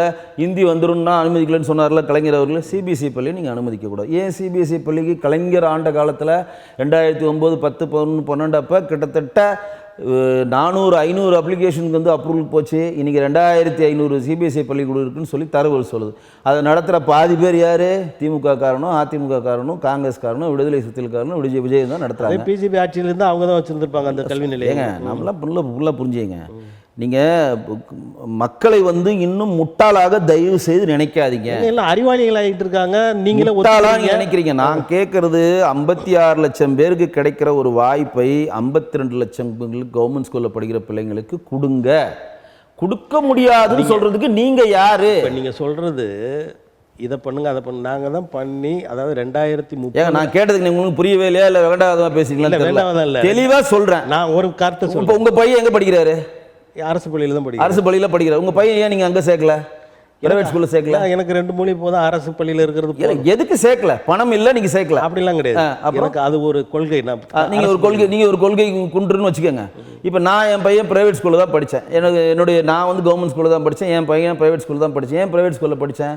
என் பையனை படிக்க வைக்கிறேன். என் பையனுக்கு விசாலமான அறிவு வேணும், மொழி பற்று வேணும், மொழி தாகங்கள் வேணும். தமிழை மறக்கணும்னு சொல்லலை, அதிகமான மொழிகளை தெரிஞ்சுக்கணும், இந்தியா ஃபுல்லாக பிரயாணம் பண்ணணும், உலகம் ஃபுல்லாக இருக்கணுன்றதுக்காக அந்த ஆளுமே அவனுக்கு அங்கே மொழி மூலம் கிடைக்கிறது. தமிழ் வந்து உலகத்திலே தொன்மையான மொழி தான், மாற்றில்லை. நானும் தமிழன் தான், எனக்கும் தமிழ் பற்றிருக்கு, மாற்றில்லை. ஆனால் 18 மொழி படித்தார் பாரதியார். யாமறிந்த மொழிகளிலே தமிழ் மொழி போல் இனிதாவே என்றும் காணும்னு சொல்லக்கூடிய ஒரே தகுதி பாரதியாருக்கு மட்டும்தான் இருந்துச்சு. ஏன்னா 18 மொழியும் அவர் எழுதினார், படித்தார், அதில் இலக்கியங்களை படித்தார், தரவுகளை கொண்டு வந்தார். அதையெல்லாம் ஆராய்ச்சி பண்ண பிறகு தான் அதை பொது வழியில் வைக்கிறார். ஒரு மொழியை கற்றுக்கிறதுக்கு பணம் உள்ளவனுக்கு கிடைக்கிற அந்த ஆப்ஷன் பணம் இல்லாதவனுக்கு கிடைக்கலையே. இப்போ எங்கள் மொழியிலேயே எல்லா தகுதிகளும் உண்டு, எல்லா வாழ்க்கை முறைக்கான வழிமுறைகளையும் உண்டு, நாங்கள் உயர்கிறோம் அப்படின்னு இருக்கும்போது இன்னொரு மொழி எனக்கு. சரி, உங்கள் மொழிக்கு நீங்கள் என்ன பண்ணீங்க ஸ்கூலில்? அதை சொல்லுங்கள். நீங்கள் ஒரு நெறியாளராக சொல்லுங்கள். என்ன அது செய்ததுனால தானே நீங்கள் தமிழ் பண்ணீங்க சொல்லுங்கள். என்ன தமிழ் மொழி படித்தவங்க எல்லா நாட்டிலையும் என்ன பண்ணீங்க சொல்லுங்கள். உங்கள் மொழிக்கு நீங்கள் என்ன பண்ணீங்க? இப்போ புதிய தேசிய கொள்கை என்ன பண்ணுச்சுன்னு சொல்லவா? 5ஆம் வகுப்பு வரை பயிற்றுவிக்கிற மொழி அவரவர்களுடைய தாய்மொழியில் கம்பல்சரி இருக்கணும். கம்பல்சரினா எப்படி? ஒரு சப்ஜெக்டில் 5 சப்ஜெக்ட்டும் அவன் தமிழ் தாய்மொழி தான் பயிற்று வைக்கணும். நல்லா புரிஞ்சு முழுசாக சொல்லிடுறேன். இதில் கேந்திர வித்தியாலயா இல்லை, இன்னொரு ஆப்ஷன்ஸ் வந்து 8ஆம் வகுப்பு வரை வேண்டாம், நீங்கள் ஆப்ஷன் எடுத்துக்கலாம். ஆனால் கம்பல்சரி 5ஆம் வகுப்பு வரை. இப்போ மெட்ரிகுலேஷன் நீங்கள் அனுமதி தராங்களா மாநில அரசு? எனக்கு முழுசாக சொல்லிடுறேன், சொல்லிவிடுங்க. மெட்ரிகுலேஷன் அனுமதி தராங்களா மாநில அரசு? 5ஆம் வகுப்பு முறையோ 8ஆம் வகுப்பு முறையோ எல்லா மொழியும் தமிழ் மொழியில் தான் படிக்கணும். இங்கே இருமொழி கொள்கை நாடுன்னு சொல்கிறதுக்கு முடியுதா அவங்களால? அப்போ புதிய தேசிய கொள்கை வந்து தமிழ் பற்று மொழி பற்று உள்ளதா, உங்களுடைய கல்விக் கொள்கை மொழி பற்று உள்ளதாங்க? இந்தியா திராவிட கட்சியில் 1967 மாறி மாறி ஆளுதில்ல, திமுக அதிமுக ஆளுதில்ல. இதுவரையும் ஒரு ஜியோ பாஸ் பண்ணி மெட்ரிகுலேஷன் பள்ளிகளாகட்டும் மற்ற பள்ளிகளுக்கு எந்த அனுமதி கேட்டு தமிழக அரசுக்கு வந்தாலும் பிரைவேட் செக்டாரில் இருமொழி கொள்கை தான். அதுவும் 1ஆம் வகுப்புலேருந்து 5ஆம் வகுப்பு கம்பல்சரி தமிழ் மொழியில் தான் படிக்கணும் அப்படின்னு லா பாஸ் பண்ண சொல்லுங்கள். ஆனால் புதிய தேசிய கொள்கையை அதை பாஸ் பண்ணுது. 5ஆம் வகுப்பு வரை தமிழ் மொழி உங்களுடைய தாய்மொழியில் தான் படிக்கணும். இந்த தமிழ்னு சொல்ல, அந்தந்த மாநிலத்தில் இருக்கக்கூடிய மொழிகளில் அதில் படிக்கணும். இருங்க, பொறியியலுக்கு தமிழில் கொண்டு வந்துட்டாங்க, பொறியியலுக்கு பட்டதாரிகளுக்கு. அதே மாதிரி மருத்துவ படிப்புக்கும் தமிழில் நீங்கள் எக்ஸாம் எழுதலாம். நீட்டு நீங்கள் தமிழில் எழுதலாம், தெரியுமா? நீட்டு நீங்கள் தமிழில் எழுதலாம். மத்திய அரசு தான் கொண்டு வந்துச்சு. மத்திய அரசு தான் கொண்டு வந்தீங்க. தெலுங்குல எழுதலாம். பிராந்திய மொழி உங்களுக்கு என்னென்ன மொழி தெரியுதோ அந்த மொழியில் நீங்கள் நீட் எடுத்து பாஸ் பண்ணலாம். அந்த அளவு அந்தந்த தாய்மொழிக்கு முக்கியத்துவம் கொடுக்குற நீங்கள் புதிய தேசிய கொள்கை ஏற்றுக்க மாட்டீங்க. பணம் உள்ளவனுக்கு மட்டும் உங்களுக்கு இது கிடைக்குது, பணம் இல்லாதவன் இன்னும் உன்னுடைய சாபம் 2 மொழி தான் படிக்கணும்னு கொடுக்கறது தான் தவறுன்னு சுட்டி காட்டுறோம். அந்த இதில் வந்து கேந்திர வித்தியாலயா இல்லை, அதாவது கேந்திர வித்யாலயாவுக்கு சம்பந்தமே இல்லைங்க. 5வது வரைக்கும் தாய்மொழியில் படிக்கின்றது. கேந்திர வித்யாலயாவை நல்லா புரிஞ்சுங்க. அந்த பாடத்திட்டத்துக்கு உங்களுக்கு எந்த கனெக்டிவிட்டியே கிடையாதுங்க. அது வந்து மத்திய அரசால் ஒர்க் பண்ணுறவங்களுக்காக ஆரம்பிக்கப்பட்ட ஒரு பள்ளிங்க. அது இங்கே SBI ஸ்கூல்னு ஒரு ஸ்கூல் இருக்கும். ஸ்டேட் பேங்க் ஆஃபில் இருக்கவங்களுக்காக ஆரம்பித்தாங்க. அந்த இவங்க அசோசியேஷன்லாம் சேர்ந்து அவங்க வந்து இதில் நீங்கள் கம்பல் பண்ண முடியாது. அவங்க வந்து சென்ட்ரல் கவர்மெண்ட் சிலபஸை ஃபாலோ பண்ணுவாங்க, அவ்வளோதான். தவிர இந்த கொள்கை அந்த கொள்கைலாம் அது உள்ள வரவே வராது. ஏன்னா அது தனி இயக்கம். அது தனியாக வந்து ஒரு இடத்துல ஒர்க் பண்ணுறவங்க திடீர்னு ட்ரான்ஸ்ஃபர் ஆனாங்கன்னா அவங்க தேடி அலையக்கூடாது. லெட்டரை வச்சு இங்கே ஜாயின் பண்ணுவாங்க. அங்கே இருக்கவன் டெல்லி போவான். இப்போ சென்னையில் இருக்கிறவன் டெல்லியில் போட்டாங்கன்னா அந்த கேந்திர வித்யாலயா செய்வான். அவங்களுக்காக ஏற்கப்பட்ட அமைப்பு. அதனால தான் பாருங்கள், ஒரு அந்த வட்டார எம்பிக்கு ஒவ்வொருத்தரும் 10 சீட்டு கொடுத்துருந்தாங்க. அதையும் இப்போ கட் பண்ணிட்டாங்க சென்ட்ரல் கவர்மெண்ட். எல்லாமே மெரிட்டில் வரணுன்ட்டாங்க. ஏன்னா அவங்களுக்கு சீட்டு பத்தல, நிறைய பேர் டிரான்ஸ்ஃபரில் போயிட்டு இருக்கிறதுனால சீட்டு பத்தல. அதனால் எம்பி கோட்டாவும் கட் பண்ணிட்டாங்க. அந்த இதையும் தயவுசெய்து இதில் கொண்டு வராதிங்க. CBSE பள்ளிகள் சொல்லுங்கள், அதை நான் ஒத்துக்கிறேன். இப்போ CBSE பள்ளின்றது சென்ட்ரல் கவர்மெண்ட்டில் டெல்லி முடிவு பண்ணுது. அந்த சிலபஸை இவங்க ஃபாலோ பண்ணுறாங்க. அந்த சிலபஸில் தாய்மொழி தமிழ் 5ஆம் வகுப்பு வரை படிக்கணுன்றது கிடையாது. அது CBSE கொள்கை. ஆனால் புதிய தேசிய கொள்கையில் கம்பல்சரி 5ஆம் வகுப்பு வரையும் தாய்மொழி தமிழில் தான் படிக்கணும், வேறு ஆப்ஷனே கிடையாது அப்படின்னு சொல்கிறோம். அப்போ வந்து தாய்மொழி தமிழில் படிக்கிறேன்னு சொல்கிற தேசிய கொள்கை ஓகேவா? நீங்கள் வந்து இது கவர்மெண்ட் ஸ்கூலில் படிக்கிறவங்களுக்கு மட்டும் 2 மொழி கொள்கை, மற்றவங்களுக்கெல்லாம் பணத்தை வாங்கிட்டு 3 மொழி கொள்கை நாங்கள் இம்ப்ளிமெண்ட் பண்ணுறது பெட்டராக நீங்களே திங்க் பண்ணிக்கோங்க. இந்த நடைமுறைகள், இப்போ இருக்கிற நடைமுறைகள் ஒரு உயர்வான இடத்துல இருக்குது. அதான் இப்போ நான் சொன்ன மாதிரி 2030 இந்திய அரசு எந்த நிலையை அடைய வேண்டும் என்று நினைக்கிறதோ அதை இவங்க இப்போவே அடைஞ்சிட்டாங்க. எப்படி அடைஞ்சிட்டாங்க? ஏன்னா நீங்கள் தான் சொல்கிறீங்க, ஒன்றிய அரசு என்ன தரவில் சொல்கிறீங்க, சொல்லுங்கள். இடைநிற்றல்ல இருந்து அதெல்லாம் தமிழ்நாடு எதில் முதல்ல இருக்குது தெரியுமா? 8.5 லட்சம் கோடி கடனில் முதன்மை மாநிலமாக இருக்குது. 35,000 கோடி கடன் கட்டதில் கல்வியில் 2வது இடம் இருக்குன்னு நீங்கள் தானே சொல்கிறீங்க. அப்புறம் அதை ஏற்றுக்க மாட்டீங்க. இதையும் அதையும் போட்டு குழப்பிக்காதீங்க. அதாவது தரவுகள் வந்து ஒரு ஸ்கீமுக்கும் ஒரு புள்ளிகள் கொடுப்பாங்க. சென்ட்ரல் கவர்மெண்ட் ஒரு விஷயத்தை கொடுத்தோன்னா இந்த விஷயத்தில் இந்த மாநிலம் நல்லா செயல்பட்டுருங்க. இப்போ தூய்மையான நகரம் இந்தியாவிலே எது அப்படின்னு சொல்லி ஒரு தரவுகள் ஒரு ஆய்வு நடத்துவாங்க. அதில் தூய்மையான நகரம் வந்து மத்திய பிரதேசத்தில் இந்தூர் மாநிலம் அப்படின்னு சொல்லி தேர்ந்தெடுக்கிறாங்க. அதில் சென்னை எத்தனாவதுல இருக்குது, 38வது 40ல் இருக்குன்னா இந்த மாதிரி ஒரு டிபார்ட்மெண்ட்டுக்கு ஒரு தரவுகள் அது டிபார்ட்மெண்ட் சிறப்பாக செயல்பட்டதுனால ஒட்டுமொத்த தமிழகமே வளர்ச்சி நீங்கள் சொல்லக்கூடாது. வளர்ச்சினா எதில் தெரியுமா வளர்ச்சி? GDPயில் வளர்றது மட்டும் இல்லாமல் கடன் இல்லாத மாநிலமாக நீங்கள் தமிழகத்தை கொண்டு வரணும். அதான் வளர்ச்சி. கல்வியை பற்றி தான் பேசுகிறோம். கல்வியில் இது 2வது இடத்துல இருக்காங்கன்னு சொல்லி ஒன்றிய அரசு எங்கே சொல்கிறாங்க? எங்கே சொல்லுங்கள், நீங்கள் சொல்லுங்கள். கல்வியில் IIT நம்பர் 1 இருக்குது. IIT நம்மக்கிட்ட கிடையாது. IITன்றது என் நிலம் தான் நம்மளுது தவிர. நான் மாநிலத்தை சொல்கிறேன், நீங்கள் ஒரு நிறுவனத்தை பற்றி பேசுகிறீங்க. IIT நம்ம அது பெரிய கல்வி நிறுவனம். தமிழ்நாடு மாநிலம் 2வது இடத்துல கல்வியில் இருக்குது அப்படின்னு சொல்லி புள்ளி விவரங்கள் வருது. கேரளா முதல். நீங்கள் சொல்கிறதே நான் வச்சுக்கிறேங்க. 2வது மாநிலம் கூட அதையே மாற்றணும். நீங்கள் 2வது மாநிலம் வச்சுக்கங்க. சரி, 2வது மாநிலம் இருக்கிறதுனால நீங்கள் வேறு மாட்டு மொழி எந்த மொழியும் கொடுத்த ஆப்ஷன் படிக்க மாட்டீங்களா? நீங்கள் ஏன் கொடுக்கணும்? அவங்க விருப்பப்பட்டவங்க படிச்சுட்டு போகிறாங்க. உங்களுக்கு ஏன் அது விருப்பப்பட்டா படிக்கணும். இப்போ நான் அதை நீங்கள் எதுவுமே படிக்கக்கூடாதுன்னு யாரும் சொல்லி, நான் கவர்மெண்ட் ஸ்கூலில் இருக்கேன், நான் விருப்பப்படுறேன். என்ன எப்படி படிக்க வைப்பீங்க? பக்கம் தான் ஹிந்தி பிரச்சார சபை இருக்குது, தெலுங்குல அது ஃப்ரீயாக சொல்லி தரல. அது ஃப்ரீயாகவும் சொல்லி தராங்க. ஏங்க அப்படிலாம் சும்மா வெகண்டாவாதமெல்லாம் பேசக்கூடாது, சும்மா தெரிஞ்ச மாதிரிலாம் அப்படிலாம் பேசக்கூடாது.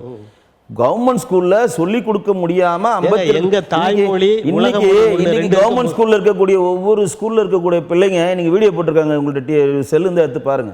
எங்களுக்கு மும்மொழி வேண்டும், நாங்கள் இன்னும் மொழியை கற்றுக்கொள்ள ஆசைப்படுகிறோம்னு சொல்லி ஒவ்வொரு ஸ்கூல்ல இருந்து இன்னைக்கு வீடியோ போட்டுக்கிறாங்க. எங்களுக்கு வேணுங்கன்னு கேட்குறாங்க, பெற்றோர்கள் கேட்குறாங்க, என்னோட பிள்ளைங்களுக்கு கொடுங்க, என் பிள்ளைக்கு ஹிந்தி கற்றுக்கிட்டு. அது செய்கிறதுல நிறைய, அதாவது ஒரு நல்லது நடந்தால் ஒரு சிலர் அதை எதிர்கருத்துக்கள் சொல்கிறதெல்லாம் உண்டு. இப்போ கூட சிலர் சொல்கிறாங்க, அதாவது பேருந்து பயணத்தில் போயிட்டு இருக்கும்போது ஒரு வயதான மூதாட்டியை உட்கார வைத்து இந்த பேருந்து பயணம் வந்து பஸ்ஸு ஒழுங்காக வர்றதில்லைன்னு சொல்ல வைக்கிறாங்க எதிர்கட்சிகள் அப்படின்ற செய்தி. அதனால எந்த திட்டமாக இருந்தாலும் எதிர்கருத்துகள் இருக்கும். அதுக்கு நான் வந்து ஊக்குவிக்கிறதுக்காக சொல்லுவேன். சரி, இப்போ இன்னொரு நீங்கள் சொல்லிட்டீங்க பாருங்க, எங்களுக்கு பிடிக்கல, நான் படிச்சுக்கிறேன். பணம் இல்லைங்க அவன்கிட்ட, இல்லாட்டி உங்கள்ட்ட பணம் இருக்கிறவங்க தான் சிபிஎஸ்சி பள்ளி போகிறாங்க. ஏன் படிக்கணும்? இப்போ இந்த 2 மொழி தான், பணம் இருக்கிறவங்க தான் மெட்ரிகுலேஷன் போயிடுறாங்க. தமிழும் ஆங்கிலமும் ஒரு நல்ல நிலைக்கு இருக்குது, நல்ல முன்னேற்றத்தை கொடுக்குது. இந்தியை படிச்சுட்டு இங்கே தான் வந்து கிடக்குறாங்க எல்லாம் 1.5 கோடி பேர். அப்படி இருக்கும்போது எதுக்கு இன்னொரு மொழின்னு கேட்குறாங்க? ஐயோ, இன்னும் உங்களுக்கு இன்னும் புரியல, நான் என்ன பண்ணுறது? உங்களை இந்தியை படிக்க சொல்லலைங்க, தயவுசெய்து புரிஞ்சுங்க, தயவுசெய்து புரிஞ்சுங்க. இதே தமிழ்நாட்டில் 8 கோடி பேர் இருக்காங்க, 8 கோடி பேர் தமிழ்நாட்டில் இருக்கிறாங்க, 8 கோடி பேர் இருக்காங்க. 2 கோடி பேர் தெலுங்குக்காரங்க தமிழ்நாட்டில் இருக்காங்க, தெரியுமா தரவுகள் படி? இந்த தெலுங்குக்காரங்களுக்கு, நீ தெலுங்குக்காரருடைய சமயத்தினுடைய தலைவர் ரெட்டி நேற்று கொடுத்துருக்காரு ஒரு பேட்டி, எடுத்து படிங்க. எங்களுக்கு கம்பல்சரி, எங்களுக்கு மும்மொழி கொள்கை வேணும். என்னுடைய பசங்களுக்கெல்லாம் இன்றைக்கி வந்து நாங்கள் வாய்மொழி சொல்லாதான் தெலுங்கில் இருக்கோம், அதாவது வீட்டில் பேசிக்கிறோம், ஆனால் எழுத படிக்க எங்களுக்கு வரல. நாங்கள் தமிழ்நாடு விட்டு வெளியே போனால் எங்களுக்கு எதுவுமே தெரியல, மொழியை கற்றுக்கிறோம் தவிர எழுத படிக்க தரவு இல்லை, தெலுங்கில் பற்றி எங்களுக்கு முழுமையான ஆய்வு இல்லை, எங்களுக்கு இலக்கியம் எங்களுக்கு தெரியல, எங்களுக்கு அது வேணும் அப்படின்னு அவன் சொல்கிற மாதிரி, இங்கே வந்து கிட்டத்தட்ட தமிழ்நாட்டில் 8 கோடி பேர் இருந்தாலும் ஒரு 3லேருந்து 3.5 கோடி பேர் பிற மொழி பேசுகிறவங்க இருக்கிறாங்க. இப்போ நீங்கள் சொன்னீங்க பாருங்க, வடமொழியை சேர்ந்தவங்க 1 கோடி பேர் இருக்குன்னு சொல்கிறாங்க. அது எந்தளவு உண்மைன்னு தெரில, தரவுகள் தெரில. கன்னடங்கள் அதிகமாக வளர்க்குறாங்க, மலையாளிஸ் எவ்வளோ பேர் வளர்க்குறாங்க. இங்கே வந்து நம்ம வந்து ஓணத்துக்கு வந்து ஸ்டேட் கவர்மெண்ட் ஹாலிடேவே விடுறோம், தெலுங்குத்துக்கும் ஹாலிடே, உகாதிக்கு ஹாலிடே விடுறோம். அந்தளவு இங்கே மக்கள் இங்கே இருக்கிறாங்க. அவர்களுக்கெல்லாம் இது மிகப்பெரிய ஒரு வரப்பிரசாதங்க. அவங்க மொழியையும் அவங்களோட ஆளுமையும் கற்றுக்கிறதுல என்ன தவறு? இந்தியா வந்து ஒருங்கிணைந்த நாடுங்க, தமிழ் பற்று எல்லாருக்குமே வரும். தமிழ் மொழியை நான் வந்து மதிக்கிறேன், என் உயிராக நினைக்கிறேன். ஆனால் மற்ற மொழிகளை நான் வரவேற்கிறேன். இந்த ஆப்ஷனுக்குள்ளே வாங்க. தமிழ்நாட்டில் அண்ணாமலை அவர்கள் முதல்வர் ஸ்டாலினை விட்டுவிட்டு துணை முதல்வர் உதயநிதியோடு வார்த்தை போர் நடத்துகிறாரு, அதற்கு காரணம் என்ன நினைக்கிறீங்க? இல்லை, காரணம் வந்து எவ்ரி ஆக்ஷன் டு பி ரியாக்ஷனுங்க. நான் ஒரு எதிரி தான், நான் என்ன ஆயுதத்தை, இவர் தானங்க தொடங்கினார் அண்ணாமலை அந்த அறிவாலயத்திலேருந்து கல்ல உருகுவேன்னு சொல்லி. அவர் என்ன சொல்கிறாருன்னா, நம்ம வந்து வார்த்தை பொருள் இருக்கணும், அது ஒத்துக்கிறேன். அரசியலில் வந்து அது ஒன்றும் பெரிய இது கிடையாது. ஆனால் யார் யாரை ஒரு மதிப்புக்குரிய இடத்துல இருக்கிறவங்களுக்கான கண்ணியத்தை நம்ம பாதுகாக்கணும். இல்லை, இதெல்லாம் பார்த்தா அந்த படங்கள்லாம் சொல்கிற மாதிரி வடிவேலு சின்ன பிள்ளைத்தனமாக இருக்கு அப்படின்ற மாதிரி இருக்கு. ஆமாங்க, நீங்கள் கெட் அவுட் மோடி அப்படின்னு நீங்கள் சொல்லிட்டீங்கன்னா அது எல்லாருடைய பிஜேபி தொண்டர்களுக்கும் ஒரு கொந்தளிப்பை ஏற்படுத்துங்க. இல்லை, அது ஒரு காலத்தில் சொன்னாங்க, இவரை நீ சொல்லிப்பாருன்னு மறுபடியும் தூண்டுறாரு. உதயநிதி தான் சொல்கிறார். உதயநிதி என்ன சொல்கிறார் ஒரு பேட்டியில், முன்னாடிலாம் நாங்கள் கோபேக் மோடின்னு சொல்லிட்டு இருந்தோம், இனிமேல் கோபேக் மோடின்னு சொல்ல மாட்டோம், கெட் அவுட் மோடின்னு சொல்லுவோம். அப்படி மோடிக்கு வந்தாங்கன்னா அப்படின்னு இவர் சொன்னோன்னு தான் நீங்கள் கெட் அவுட் மோடின்னு சொல்லிப்பார், நாங்கள் வந்து பால்டாயில் பாபுன்னு சொல்லிட்டு போஸ்டர் ஓட்டுவோன்னு இவர் ஆரம்பிக்கிறார். இப்போ இதாருங்க, நீங்கள் நான் என்ன ஆயுதம் எடுக்கணும் நீங்கள் தான் முடிவு பண்ணுறீங்க, சரிங்களா?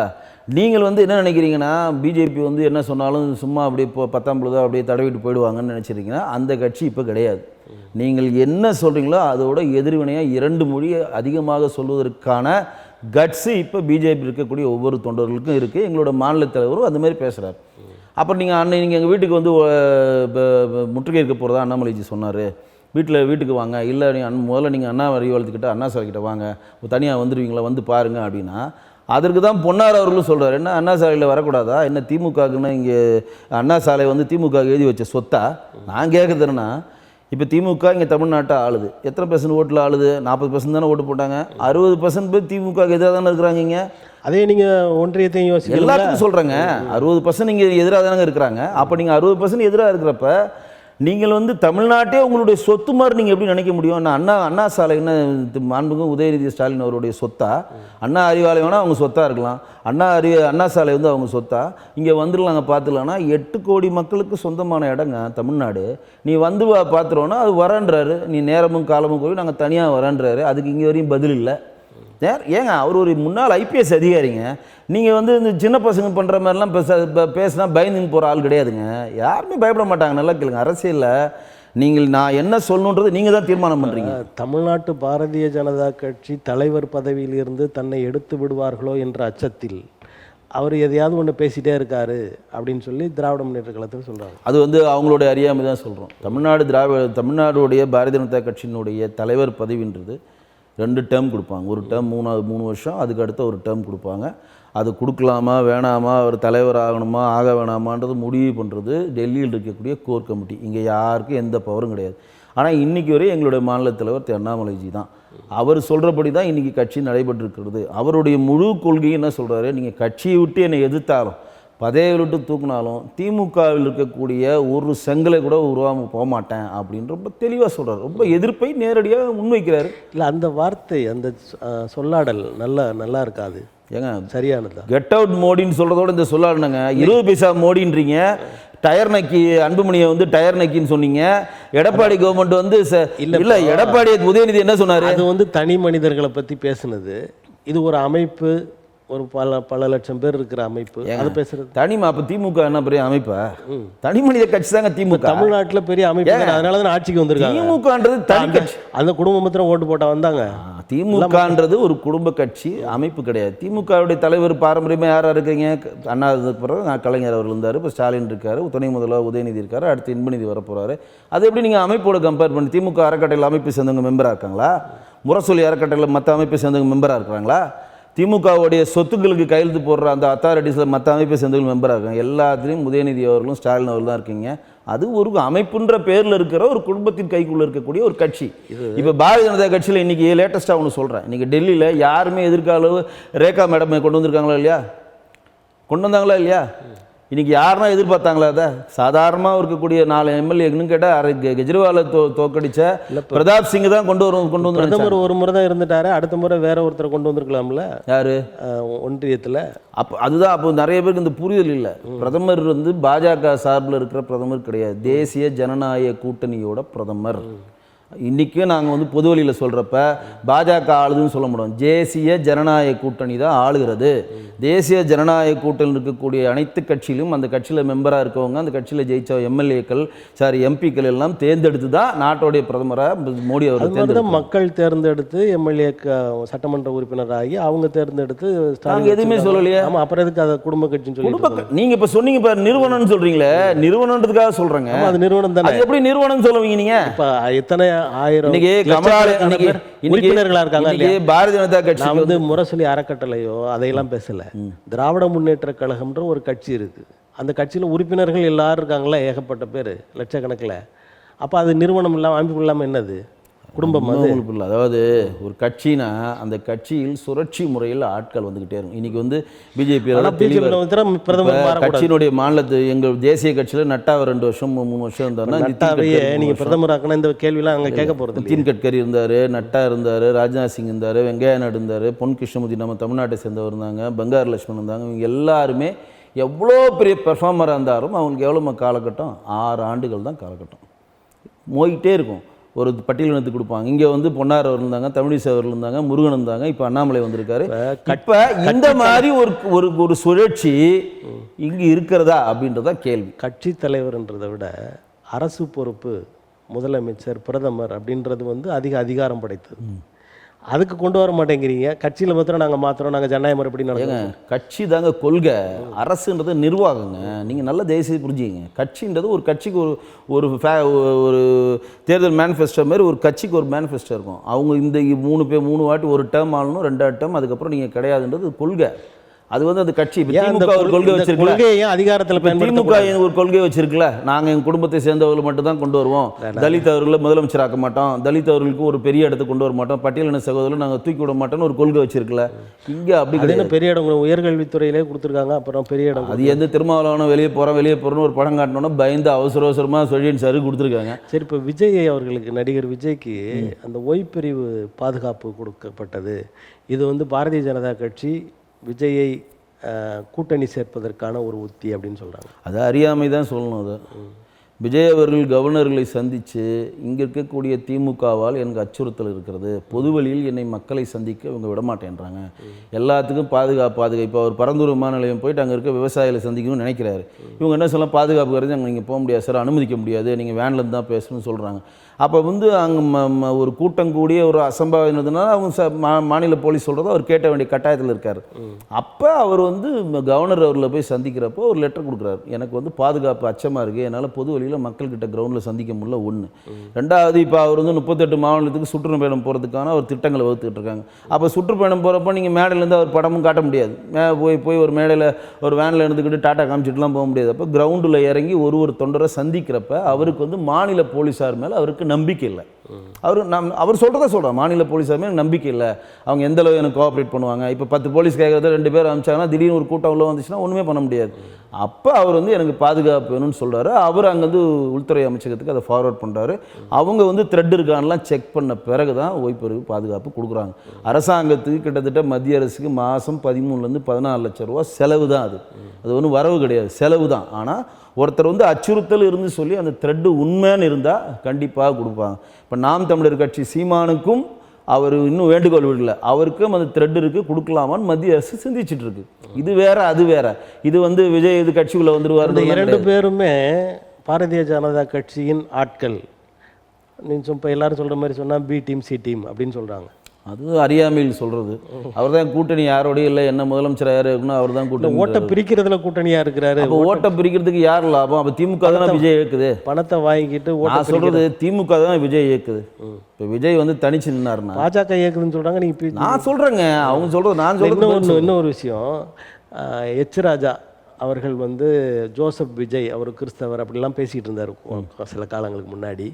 ஆனால் இப்போ பார்த்தீங்கன்னா சந்திரசேகர் சோபா அவங்களுடைய பெற்றோர்கள் யாகம் நடத்துவதும் கும்பமேளாவில் போய் கலந்து அதில் மூழ்கி எழுந்திருப்பது இதெல்லாம் நடக்கிற போது பாரதிய ஜனதா கட்சி விஜயோட ஒரு கமுக்கமான உடன்பாடை கொண்டிருக்கிறது அப்படின்ற மாதிரி பேசுகிறாங்க. அப்போ வந்து நீங்கள் இன்னும் அறியாமையாக பேசுகிறீங்கன்னு தான் நான் எடுத்துப்பேன். ஏன் அப்படின்னா விஜய் வந்து கட்சி ஆரம்பித்து 1 வருஷம் ஆகுது. எஸ்ஏசி வந்து சோபா மேடம் உடைய ஒன்றி இருக்கிறப்பே அவர் வந்து பிறப்பால கிறிஸ்தவராக இருந்தாலும் ஆன்மீகத்தை நோக்கி அவர் அப்பயே நகர்ந்துட்டார். ராமேஸ்வரம் கோயிலுக்கு அடிக்கடி. இனிமேல் ஜோசப் விஜய் அப்படின்ற ஜோசப் விஜயும் எஸ்ஏசியை நீங்கள் சேர்க்கவே கூடாது. ஜோசப் விஜய்ன்றது தனி. எஸ்ஏசி சோபா மேடம் வந்து பிறப்பால் ஒரு இந்து முதலியார் சமூகத்தை சேர்ந்தவங்க. இவர் வந்து சைவ பிள்ளைமாரா கிறிஸ்டின் மதத்தை தழுவுனவர். அவர் கூட சொல்லுவார், என்னுடைய பையன் விஜய் வந்து சின்ன பைபிளை வந்து தலைக்கடியில் வச்சு தான் படுப்பார், காலையில் எழுந்துச்சு அந்த பைபிளில் ஒரு வாசத்தை படிப்பார், நைட்டு படுக்கிறப்ப அந்த பைபிளில் அவங்க பாட்டி சொல்லி கொடுத்ததை ஃபாலோ பண்ணுறன்றாரு. அது அவரோட இது. ஒரு கட்டத்து மேலே எஸ்எஸ்சி மாறுறாரு.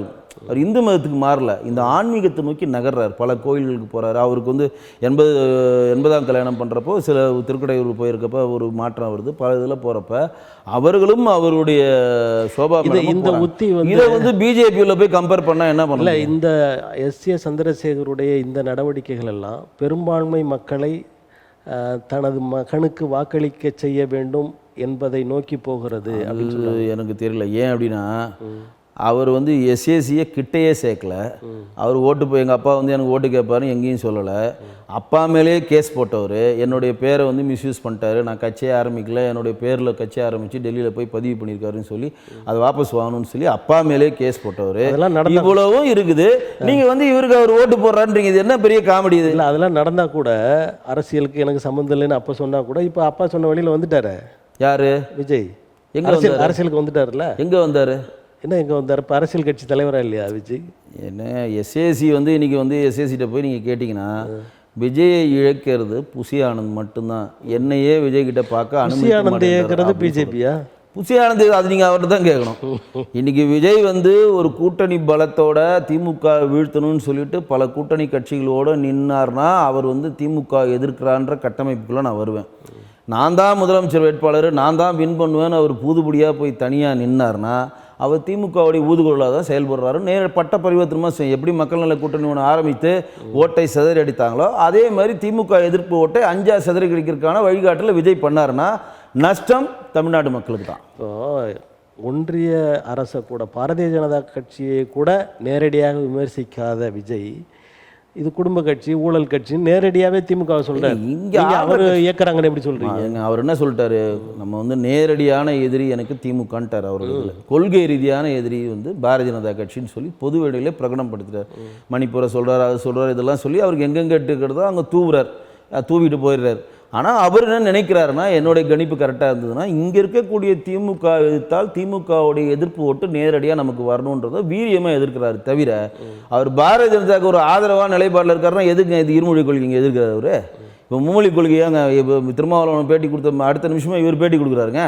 தமிழ்நாட்டில் வந்து மொழி போராட்டத்தை வந்து இப்போ தரத்துக்கான திமுக பாரதிய ஜனதா ஊக்குவிக்குதுன்னு ஏங்க பேட்டி தரணும்? இல்லை, இங்கே கல நிலவரத்தை பொறுத்த வரைக்கும் தமிழ் மொழி சார்ந்து வாக்குகள் விழுவது வந்து இயற்கையாக நடந்து கொண்டே இருக்கிறது. அதையே நம்ம விட்டு கொடுக்கணும்னு நினைக்கலாம்ல? அது அவர்கிட்ட தான் நீங்கள் கேட்கணும். அவர் பாரதிய ஜனதா கட்சிக்கான ஆதரவான நிலைப்பாட்டில் இல்லைன்றதை தெளிவாக இருக்குது. எங்கள் மாநில தலைவரே ஒரு பேட்டியில் சொன்னார், அவர் சிறார் அணிலாம் ஆரம்பிச்சிருக்காரு, அது மாதிரி தான் ஆரம்பிக்கணும், ஏன்னா பாதி பேர் அவங்க அணியில் சிறார் தான் இருக்கிறாங்கன்னு சொல்லி நேரடியாக சொல்லிட்டார். அவருக்கு எந்த ஆதரவும் இல்லை. என்னோட கணிப்பு கரெக்டாக இருந்தால் காங்கிரஸும் திமுகவும் தான் விஜயை இயக்குகிறது. இப்போ விடுதலை சிறுத்தைகள் அந்த கட்சி வந்து விஜய் அவர்களுடைய கூட்டணியில் இணைவதற்கான வாய்ப்புகள் இருக்கிறது அப்படின்னு சொல்லி சில கருத்துக்கள் வருது. அதை பற்றி உங்கள் கருத்து? இல்லை, திருமாவளவன் எப்போ கேட்டாலும் அந்த மாதிரி இணையறதுக்கு வாய்ப்பு இல்லை, நாங்கள் வந்து ஸ்ட்ராங்காக இருக்கோம், நாங்கள் வந்து பாசிசத்தை இயக்கிறதுக்காக ஒன்று செடிக்கன்னு சொல்லிக்கிட்டே இருக்காங்க. ஆனால் அரசியலில் எது வேணால் மாறலாம். இன்றைக்கி காலையில் வந்து ஒரு பேப்பரில் வந்து பதிவு கூட நீங்கள் படிச்சிருப்பீங்கன்னு நினைக்கிறீங்க. மிகப்பெரிய ஒரு சீட்டை வந்து அதிமுக பாட்டாளி மக்கள் குடிச்சதுக்கு தயாராக இருக்கிற மாதிரி கூட ஒரு தரவுல நிக்காலில் வந்துச்சு. அவர்களையும் நாம் தமிழர் கட்சியிலும் அதிமுக கூட்டணியில் கொண்டு வந்துட்டு விஜயை தனித்து விடப்படுற மாதிரி ஒரு ட்ராக் இவங்க எடுக்கிறாங்கன்னு. ஸோ கூட்டணியில் என்ன வேணால் நிகழலாம், அரசியலில் எந்த மாற்றம் வேணால் நிகழலாம். அது வந்து எலெக்ஷன் தேதியை அறிவிக்கிறதுக்கு முன்னாடி வரையும் திக் நிமிடங்கள் தான் தமிழ்நாட்டில். அப்படி தான் இருக்குது. ஏன்னா ஒரு நாளும் ஒரு செய்திகள் ஊடகமாக வருது, ஒரு நாளும் ஒரு செய்தி நம்பகத்தன்மையாக வருது. சில செய்திகளை நம்பவே முடியல, ஆனால் நடக்குது. அதனால் திக் நிமிடங்கள் தான் இங்கே. யாரோட சேருவாங்கன்றது ஒரு கணிப்புக்கான ஒரு அரசியல் தளம் இப்பொழுது தமிழ்நாட்டில் இல்லை அப்படின்றது தான். ஏன்னா இன்றைக்கி வேல்முருகன் வந்து சப்போர்ட் பண்ணே இருந்தார், நாங்கள் வந்து சேர மாட்டோம், நான் வந்து விஜயோட பேச்சுவார்த்தை நடத்திருக்கேன்னு சொன்னார். இருமொழி கொள்கை இப்போ இருமொழி கொள்கை போய் அவர் கூட நிற்கிறாரு. என்ன நடக்குதுன்னே தெரிலல்ல அவங்களுக்கு. ஸோ எல்லா டைமும் யார் ஃபேவராக இருக்கிறாங்க? இப்போ முஸ்தஃபான்னு ஒருத்தர் இருந்தார் முஸ்லீம் கட்சியில். நான்லாம் இந்த தமிழ் டிவியில் பேச ஒரு 5-6 வருஷத்துக்கு முன்னாடி அவர் ரொம்ப ஆக்டிவாக இருந்தார். சசிகலாவோட பின்னாடியே போனார். சசிகலா அவங்களுக்கு பெரிய ஒரு ஆதரவு தரல, பெருசாக ஒரு எதிர்காலம் கட்சியை விட்டே விலகி அவர் எல்லாத்தையும் கலைச்சிட்டு அவர் பாட்டு அவர் தொழில் பார்த்துருந்தார். திடீர்னு முந்தானத்தை முளைச்சி வர்றாரு, நாங்கள் ஆதரவு தரோம். அவர் ஒரு கட்சி சும்மா ஒரு அமைப்பை வச்சுக்கிட்டு முஸ்லீம் லீக் ஆதரவு தரோம். அப்போ என்ன ஒரு கல்லை போட்டு பார்ப்போம், ஃபஸ்ட்டு முஸ்லீம் கட்சியாக நம்ம ஆதரவு கொடுக்குறோம், ட்ரை பண்ணி பார்ப்போம். அந்த மாதிரி தான் இதெல்லாம் கல்லை போடுற கதை தான் தவிர யாரும் சேவை மனப்பான்மை இங்கே யாரும் வரல. இங்கே இப்போ வந்து தமிழ்நாட்டு அரசியலில் அண்ணா திராவிட முன்னேற்ற கழகத்தோடு உறவு இல்லை, கூட்டணி இல்லை அப்படின்னு அண்ணா திராவிட முன்னேற்ற கழகம் பாஜகவோட கூட்டணி இல்லைன்னு சொன்னாங்க. ஆனால் இப்போ இந்த இரட்டை இலை சின்ன பிரச்சனை இந்த மாதிரி இடங்கள்ல எல்லாம் வந்து பாரதிய ஜனதா கட்சி அண்ணா திராவிட முன்னேற்ற கழகத்தை மிரட்டி கொண்டிருக்கிறது. எங்களோட நீங்கள் கூட்டணி வைக்கலைன்னா உங்களுக்கு சின்னம் கிடைக்காது, நிறைய ஊழலில் உங்கள் அமைச்சர்கள்லாம் வந்து உள்ளதுக்கி வைக்க போகிறோம் அப்படின்ற மாதிரி பேசுகிறாங்க. எதற்குன்னா தனியாக நின்று பாரதிய ஜனதாவுக்கு போனியாகாது, அதனால் ஏடிஎம்கே சேர்த்துக்கிட்டா ஒரு 20-30 இடங்கள் கிடச்சிரும் அப்படின்ற ஒரு நம்பிக்கையில் இதை பண்ணுறாங்கன்னு சொல்கிறாங்க. இல்லை, நம்ம போன எலெக்ஷனே தனியாக நின்று கிட்டத்தட்ட 3வது பெரிய கட்சியாக இருந்தோம். 7 இடத்துல வந்து அதிமுக 2வது இடத்துக்கு பின்னாடி தள்ளணும். 13 இடத்துல கிட்டத்தட்ட வந்து டெபாசிட் இழக்க வச்சோம். அதனால் தனி பெரும்பான்மை கட்சி தான். போனியாகாத கட்சின்னு சொல்லாதீங்க.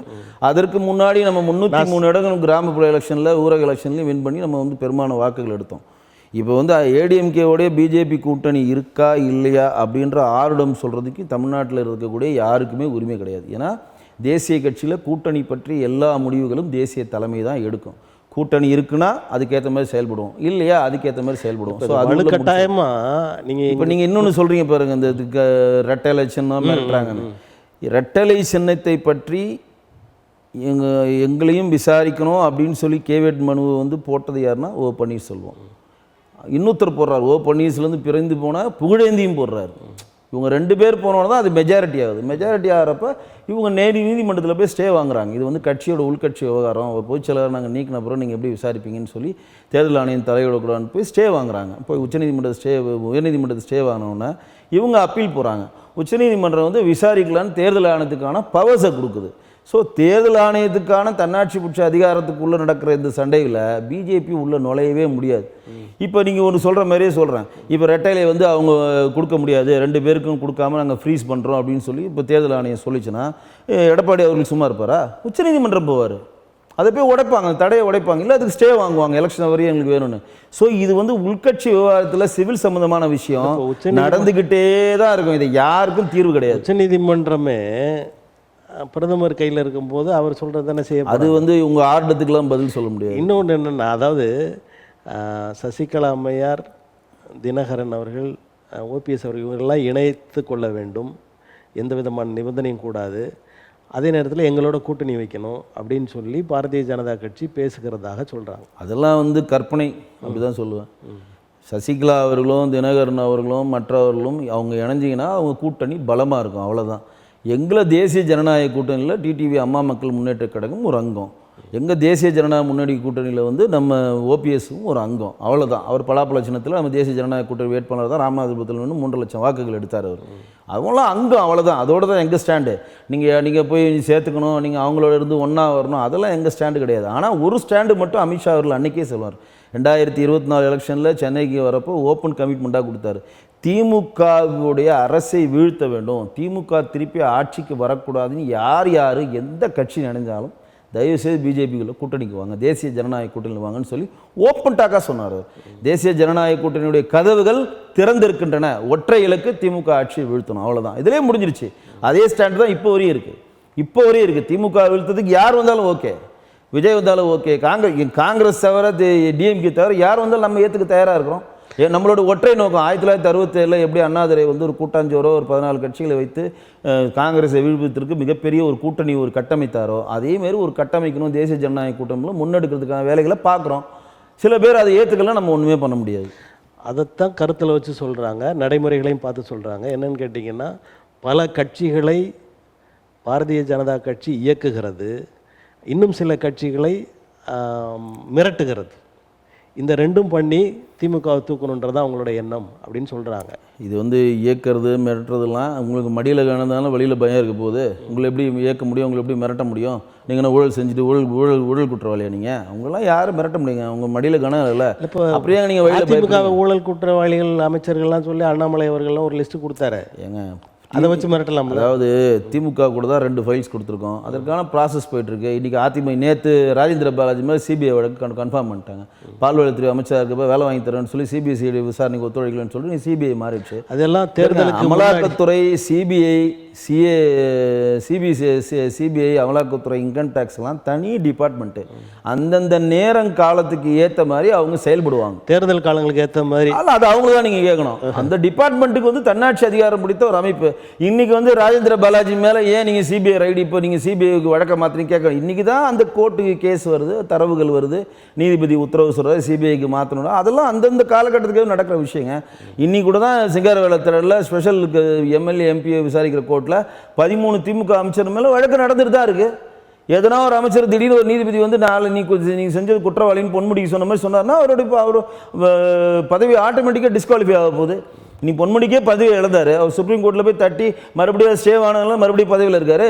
அந்த மாதிரி 13 பேர் அமைச்சர்கள் மேலும் அதில் அதிமுக அமைச்சர்கள் இருக்கிறாங்க, அவங்களுக்கும் சேர்த்து தான் கத்தி தொங்கி கொண்டிருக்கிறது. ஓ பன்னீர்செல்வம் அதில் இருக்கார், வளர்மதி இருக்காங்க, எடப்பாடி இருக்கார், எல்லாமே இருக்கிறாங்க. கத்தி தொங்கி கொண்டு அது நீதிமன்ற கத்தியில் இருக்குது, நம்மளோட நீதிமன்றம் எப்போ தீர்ப்பளிக்குதோ அது ஒன்றுமே பண்ண முடியாது. அது நீங்கள் சொல்கிற மாதிரி தேர்தல்கிட்ட வந்தாலும் சந்தோஷம், தேர்தலை தாண்டி வந்தாலும் ஒன்று. இப்போ 2G வழக்கு இருக்குது, 2G வழக்கில் அவங்க வந்து குற்றம் செஞ்சுக்கான முகாந்தரம் இருக்குது. ஆனால் நான் சிபிஐ வந்து நான் கேட்குற ஆவணத்தை தராதனால நான் குற்றவாளி சாதகமாக வச்சு விடுதலை பண்ணுறேன். இப்போ அப்பீலுக்கு போயிருக்கு, இப்போ சிபிஐ இப்போ அந்த தீர்ப்புக்கு அப்பீலுக்கு போயிருக்காங்க. எப்போ வேணால் தீர்ப்பு வரலாம், எலெக்ஷன் முத நாள் கூட வரலாம். ஆனால் அது எப்போ வரும் ஏது வருன்றதுலாம் நீதிமன்றம் கையில் இருக்குது. இப்போ இந்த கட்சிகள் எல்லார் மேலேயும் கத்தி தொங்கி கொண்டிருக்கிறது அப்படின்னு சொல்கிறீங்க. அடுத்த நாடாளுமன்ற தேர்தலில் ஒருவேளை பாரதிய ஜனதா கட்சி இல்லாத ஒரு ஆட்சி அமையுமானால் பாரதிய ஜனதா கட்சியின் தலைவர்கள் மேலும் இந்த கத்தி தொங்கும் அப்படின்னு நினைக்கிறீங்களா? இப்போ நமக்கு வந்து நேரடியாகவே சொல்கிறோம், 2014 வரையும் இப்போ வரையும் ஆண்டுட்ருக்கோம், 10 வருஷமாக ஆண்டுட்ருக்கோம். இது வரையும் பாரதிய ஜனதா கட்சியின் கொடுக்கக்கூடிய ஒரு எம்பி மேலேயும் ஒரு ஊழல் குற்றச்சாட்டு வந்தது கிடையாது இன்றைக்கி வரையும். ஏன்னா பாரதிய ஜனதா கட்சியினுடைய மிக பிரதான நோக்கி இன்றைக்கி வந்து ஊழலை ஒழிப்போன்னு கட்சியை ஆரம்பித்த அரவிந்த் கெஜ்ரிவால் ஊழலாலே ஆட்சி இழந்தார். நீ பாரதிய ஜனதா கட்சியினுடைய தாரக மந்திரமே மக்களுடைய வரி பணத்திலிருந்து நம்ம சம்பளம் வாங்குகிறோம். அவருடைய பணத்தை ஒரு பைசா கூட நம்ம வந்து சட்டவிரோதமாக எடுக்கக்கூடாதுன்றது தாரக மந்திரம். 10 வருஷத்துலேயே உங்களுக்கு புரிஞ்சிருச்சு. கால் புடிச்சியோட நீங்கள் சொல்கிற மாதிரி இப்போ எப்படி தான் நாங்கள் தான் ஆட்சிக்கு வர போகிறோம். இன்கேஸ் வந்ததுன்னா ஒரு குற்றங்கள் கூட அவங்க பண்ணுற அளவுக்கு இங்கே தரவுகள் கிடையாது. ஏன்னா இன்றைக்கி மீடியா வந்து 10 வருஷத்துக்கு இருந்த மீடியாவோட இப்போ இருக்க மீடியா பவர் ஜாஸ்தி. 10 வருஷத்துக்கு இருந்த வலைதளத்தோட இப்போ இருக்கக்கூடிய வலைதளங்களுக்கு பவர் ஜாஸ்தி. நீங்கள் ஒரு நிமிஷம் ஒரு செகண்டில் ஒரு இடத்துல நீங்கள் தப்பு பண்ணாலும் உடனே அது ஃப்ளாஷ் ஆகிடும். 10 வருடமாக பிஜேபியில் வந்து கண்ணியம் காத்துட்டு வராங்க. ஒருத்தர் மேலே கூட ஒரு ஊழல் கட்டுறதுக்கான வழக்கு கிடையாது, சொத்து குவிப்பு வழக்கு எதுவுமே கிடையாது. அது ரொம்ப தெளிவாக நான் பதிவு செய்ய விரும்புகிறேன். இவங்கெல்லாம் வந்து ஆட்சியை ஆண்டு சொத்து சேர்த்தனால தான் இவ்வளோ பெரிய பிரச்சனை இருக்கிறாங்க. நீங்கள் ஊழல் செய்யவில்லை, உங்கள் வழியில் வந்து பயம் இல்லைன்னா, மடியில் பயம் இல்லைன்னா வழியில் உங்களுக்கு வந்து எந்த பிரச்சனையும் கிடையாது. இப்போ நேற்று கூட ராகுல் காந்தி சொல்கிறாரு, பணக்காரர்களுக்கு ஆதரவாக செயல்படுகிறது இந்த ஆட்சி அப்படின்ற போது அந்த பணக்காரர்கள் மூலமாக ஊழல் என்று இல்லாமல் அவங்களுக்கு தள்ளுபடி பண்ணுறது, அவங்களுக்கு சலுகை பண்ணுறது, அதன் மூலமாக அவங்கள்ட்ட பணம் பெறுகிறது பாரதிய ஜனதா கட்சி அல்லது அந்த தலைவர்கள் நிர்வாகிகள் பெறுகிறார்கள் அப்படின்னு சொல்கிறார். அது வந்து ஒரு அறியாமையில் தான் சொல்கிறோன்னு எடுத்துப்போம். ஏன்னா இன்றைக்கி தேர்தல் பாண்ட்ஸ் வந்துச்சு. எந்தெந்த கட்சிகளுக்கு யார் யார் பணம் கொடுத்துருக்காங்க, அம்பானி எவ்வளோ கொடுத்தாருன்னு பாருங்கள், அதானி எவ்வளோ கொடுத்தாருன்னு பாருங்கள், டாட்டா எவ்வளோ கொடுத்துருக்காங்கன்னு பாருங்கள். அதெல்லாம் பிளாக் அண்ட் ஒயிட் தானே. முன்னாடினாச்சும் நேரடியாக கணக்கில் வர்றது இல்லை. முன்னாடினாச்சும் நீங்கள் தேர்தல்னு ஒன்றா பிளாக் மணியாக பணம் கொடுப்பாங்க, செலவு பண்ணுவாங்க காங்கிரஸில். இப்போ எதுவுமே எல்லாமே தேர்தல் பாண்ட்ஸ் பிளாக் அண்ட் ஒயிட். 20 ரூபா கொடுத்தாலும் அக்கௌண்ட்டில் வந்துடும். வெங்கடேசன் 20 ரூபா கொடுத்தாருன்னு வந்துடும். நாங்கள் வந்து 1000 ரூபா போடுறோம் ஒரு கட்சி நிதியாக, எங்களோட பேர் சிஸ்டத்தில் ஏறி 1000 ரூபா எங்கள் ரெசிப்ட் வந்துடும். சரிங்களா? அந்த மாதிரி சொல்கிறதெல்லாம் வந்து இங்கே இருக்கக்கூடிய நிலைப்பாட்டை காட்டுறது தான். இப்போ இல்லை, எப்போவுமே 2 கணக்குகள் இருந்து கொண்டு தானே இருக்கின்றன. அதாவது பேங்க் மூலமாகவோ அல்லது முறைப்படியோ வெளியில் தெரிகிற நிர்மலா சீதாராமன் இருக்காங்களா, நம்ம நிதித்துறை அமைச்சர், நிதித்துறை மந்திரி, அவங்க வந்து தேர்தலில் போட்டி இல்லை. போன 2024 பாராளுமன்ற தேர்தலில் அவங்க போட்டி இல்லை. அவங்க சீட்டு கொடுத்தாரு, நட்டா கொடுத்து போட்டி இல்லை. ஏன் போட்டி இல்லைன்னு தெரியுமா? அவங்க சொன்ன பதில் நீங்கள் அவங்களுக்கு செல்வாக்கு இல்லைங்க, வெற்றி பெற முடியும். அவங்க சொன்ன பதில் என்ன தெரியுங்களா? நான் வந்து தேர்தலில் போட்டியிடுற அளவுக்கு மினிமமான பணம் என்னிடம் இல்லை. மக்களுக்கு சேவையாற்ற வந்தால் என் குடும்பம், அவருடைய பொண்ணுடைய கல்யாணத்தை மிக எளிமையாக நடத்தினாங்க. கிட்டத்தட்ட 10 பேர் கூட போயிருக்க மாட்டாங்க. ரொம்ப எளிமையாக நடத்தினாங்க. அந்தளவு என்கிட்ட பணம் இல்லை, அவ்வளோ செலவு பண்ண என்கிட்ட பணம் இல்லாதனால நான் தேர்தல் அரசு வந்து ஒதுக்கிறேன்னு சொல்லி ஒதுங்கினாங்க. மறுபடியும் வந்து மோடி அவர்கள் தேர்ந்தெடுத்த பிறகு அவர் தான் போய் ராஜ்யசபாவில் தேர்ந்தெடுத்து மறுபடியும் நிதி மந்திரி. அதை நீங்கள் சொல்கிறீங்க, வாக்குகளே வாங்க முடியாது அந்த அம்மானால, எந்த விதமான ஆதரவும் உங்களுக்கு கிடையாது அப்படின்றதுனால தான் அவங்க நிற்கலை. அது அவங்களுடைய கணக்கு. நம்ம என்ன பண்ண முடியும்? நம்ம சொல்கிறது தான், அவங்க சொன்னது தான் நம்ம பொது வழியில் சொல்ல முடியும். அதாவது ஒரு தேர்தலில் நிற்கிறா மினிமம் 40 லட்சம் எம்பி செலவு பண்ணணும். என்கிட்ட அந்த பணம் இல்லைன்றாங்க. என்கிட்ட அந்த மாதிரி பணம் இல்லை, நான் குடும்பத்துக்கு தேவையான பணம் வச்சுருக்கேன், நான் அரசியல் விட்டு ஒதுங்கியே இருக்கிறேன். ஒதுங்கி தான் இருந்தாங்க அவங்க. தேர்தலில் நிற்கல, பிரச்சாரம் மட்டும் பண்ணாங்க, கட்சி நிர்வாகி செயல்படுறாங்க. மோடிஜி அவர்கள் தான் மறுபடியும் கூப்பிட்டு வந்து அவங்க ராஜ்யசபாவில் தேர்ந்தெடுத்து மறுபடியும் இது ஆக்கினாங்க. இன்றைக்கு இருக்கக்கூடிய இன்றைக்கி நான் டெல்லி மந்திரியும் சேர்த்து சொல்கிறேன், ரேகா அவர்களையும் சேர்த்து தான் சொல்கிறேன். ஒரு கடைநிலையாக இருக்காங்க. இங்கே ஃபஸ்ட் டைம் முதல் மந்திரிங்க, அவங்க ஃபஸ்ட் டைம் முதலமைச்சராக இருக்காங்க. ஏற்கனவே மத்திய பிரதேஷில் மோகன் ஃபஸ்ட் டைம் முதலமைச்சர் ஆனார். ராஜஸ்தானில் பஞ்சிலால் ஃபஸ்ட் டைம் ஆனார். யாருமே எதிர்பார்க்காத ஒரு கடைநிலை தொண்டனை முதல்வர் பதில் உட்கார வைக்கிற ஒரே கட்சி பாரதிய ஜனதா கட்சி. இது தயவு செய்து புரிஞ்சுங்க. யாருமே எதிர்பார்க்க மாட்டீங்க. பிரதமர் மாத்திரம் வைக்க மாட்டீங்க. பிரதமர் வந்து பாரதிய ஜனதா கட்சி மறுபடியும் புரிஞ்சுங்க, தேசிய ஜனநாயக கூட்டணியினுடைய அங்கம் வகிக்கக்கூடிய கட்சிகளால் தேர்ந்தெடுக்கப்பட்ட ஒரு பிரதிநிதி. மறுபடியும் தயவு செய்து புரிஞ்சுங்க. நன்றி. உங்களது கருத்துக்களை தமிழன் தொலைக்காட்சி வாயிலாக மக்களுக்கு தந்தமைக்கு எங்களுக்கு நன்றி.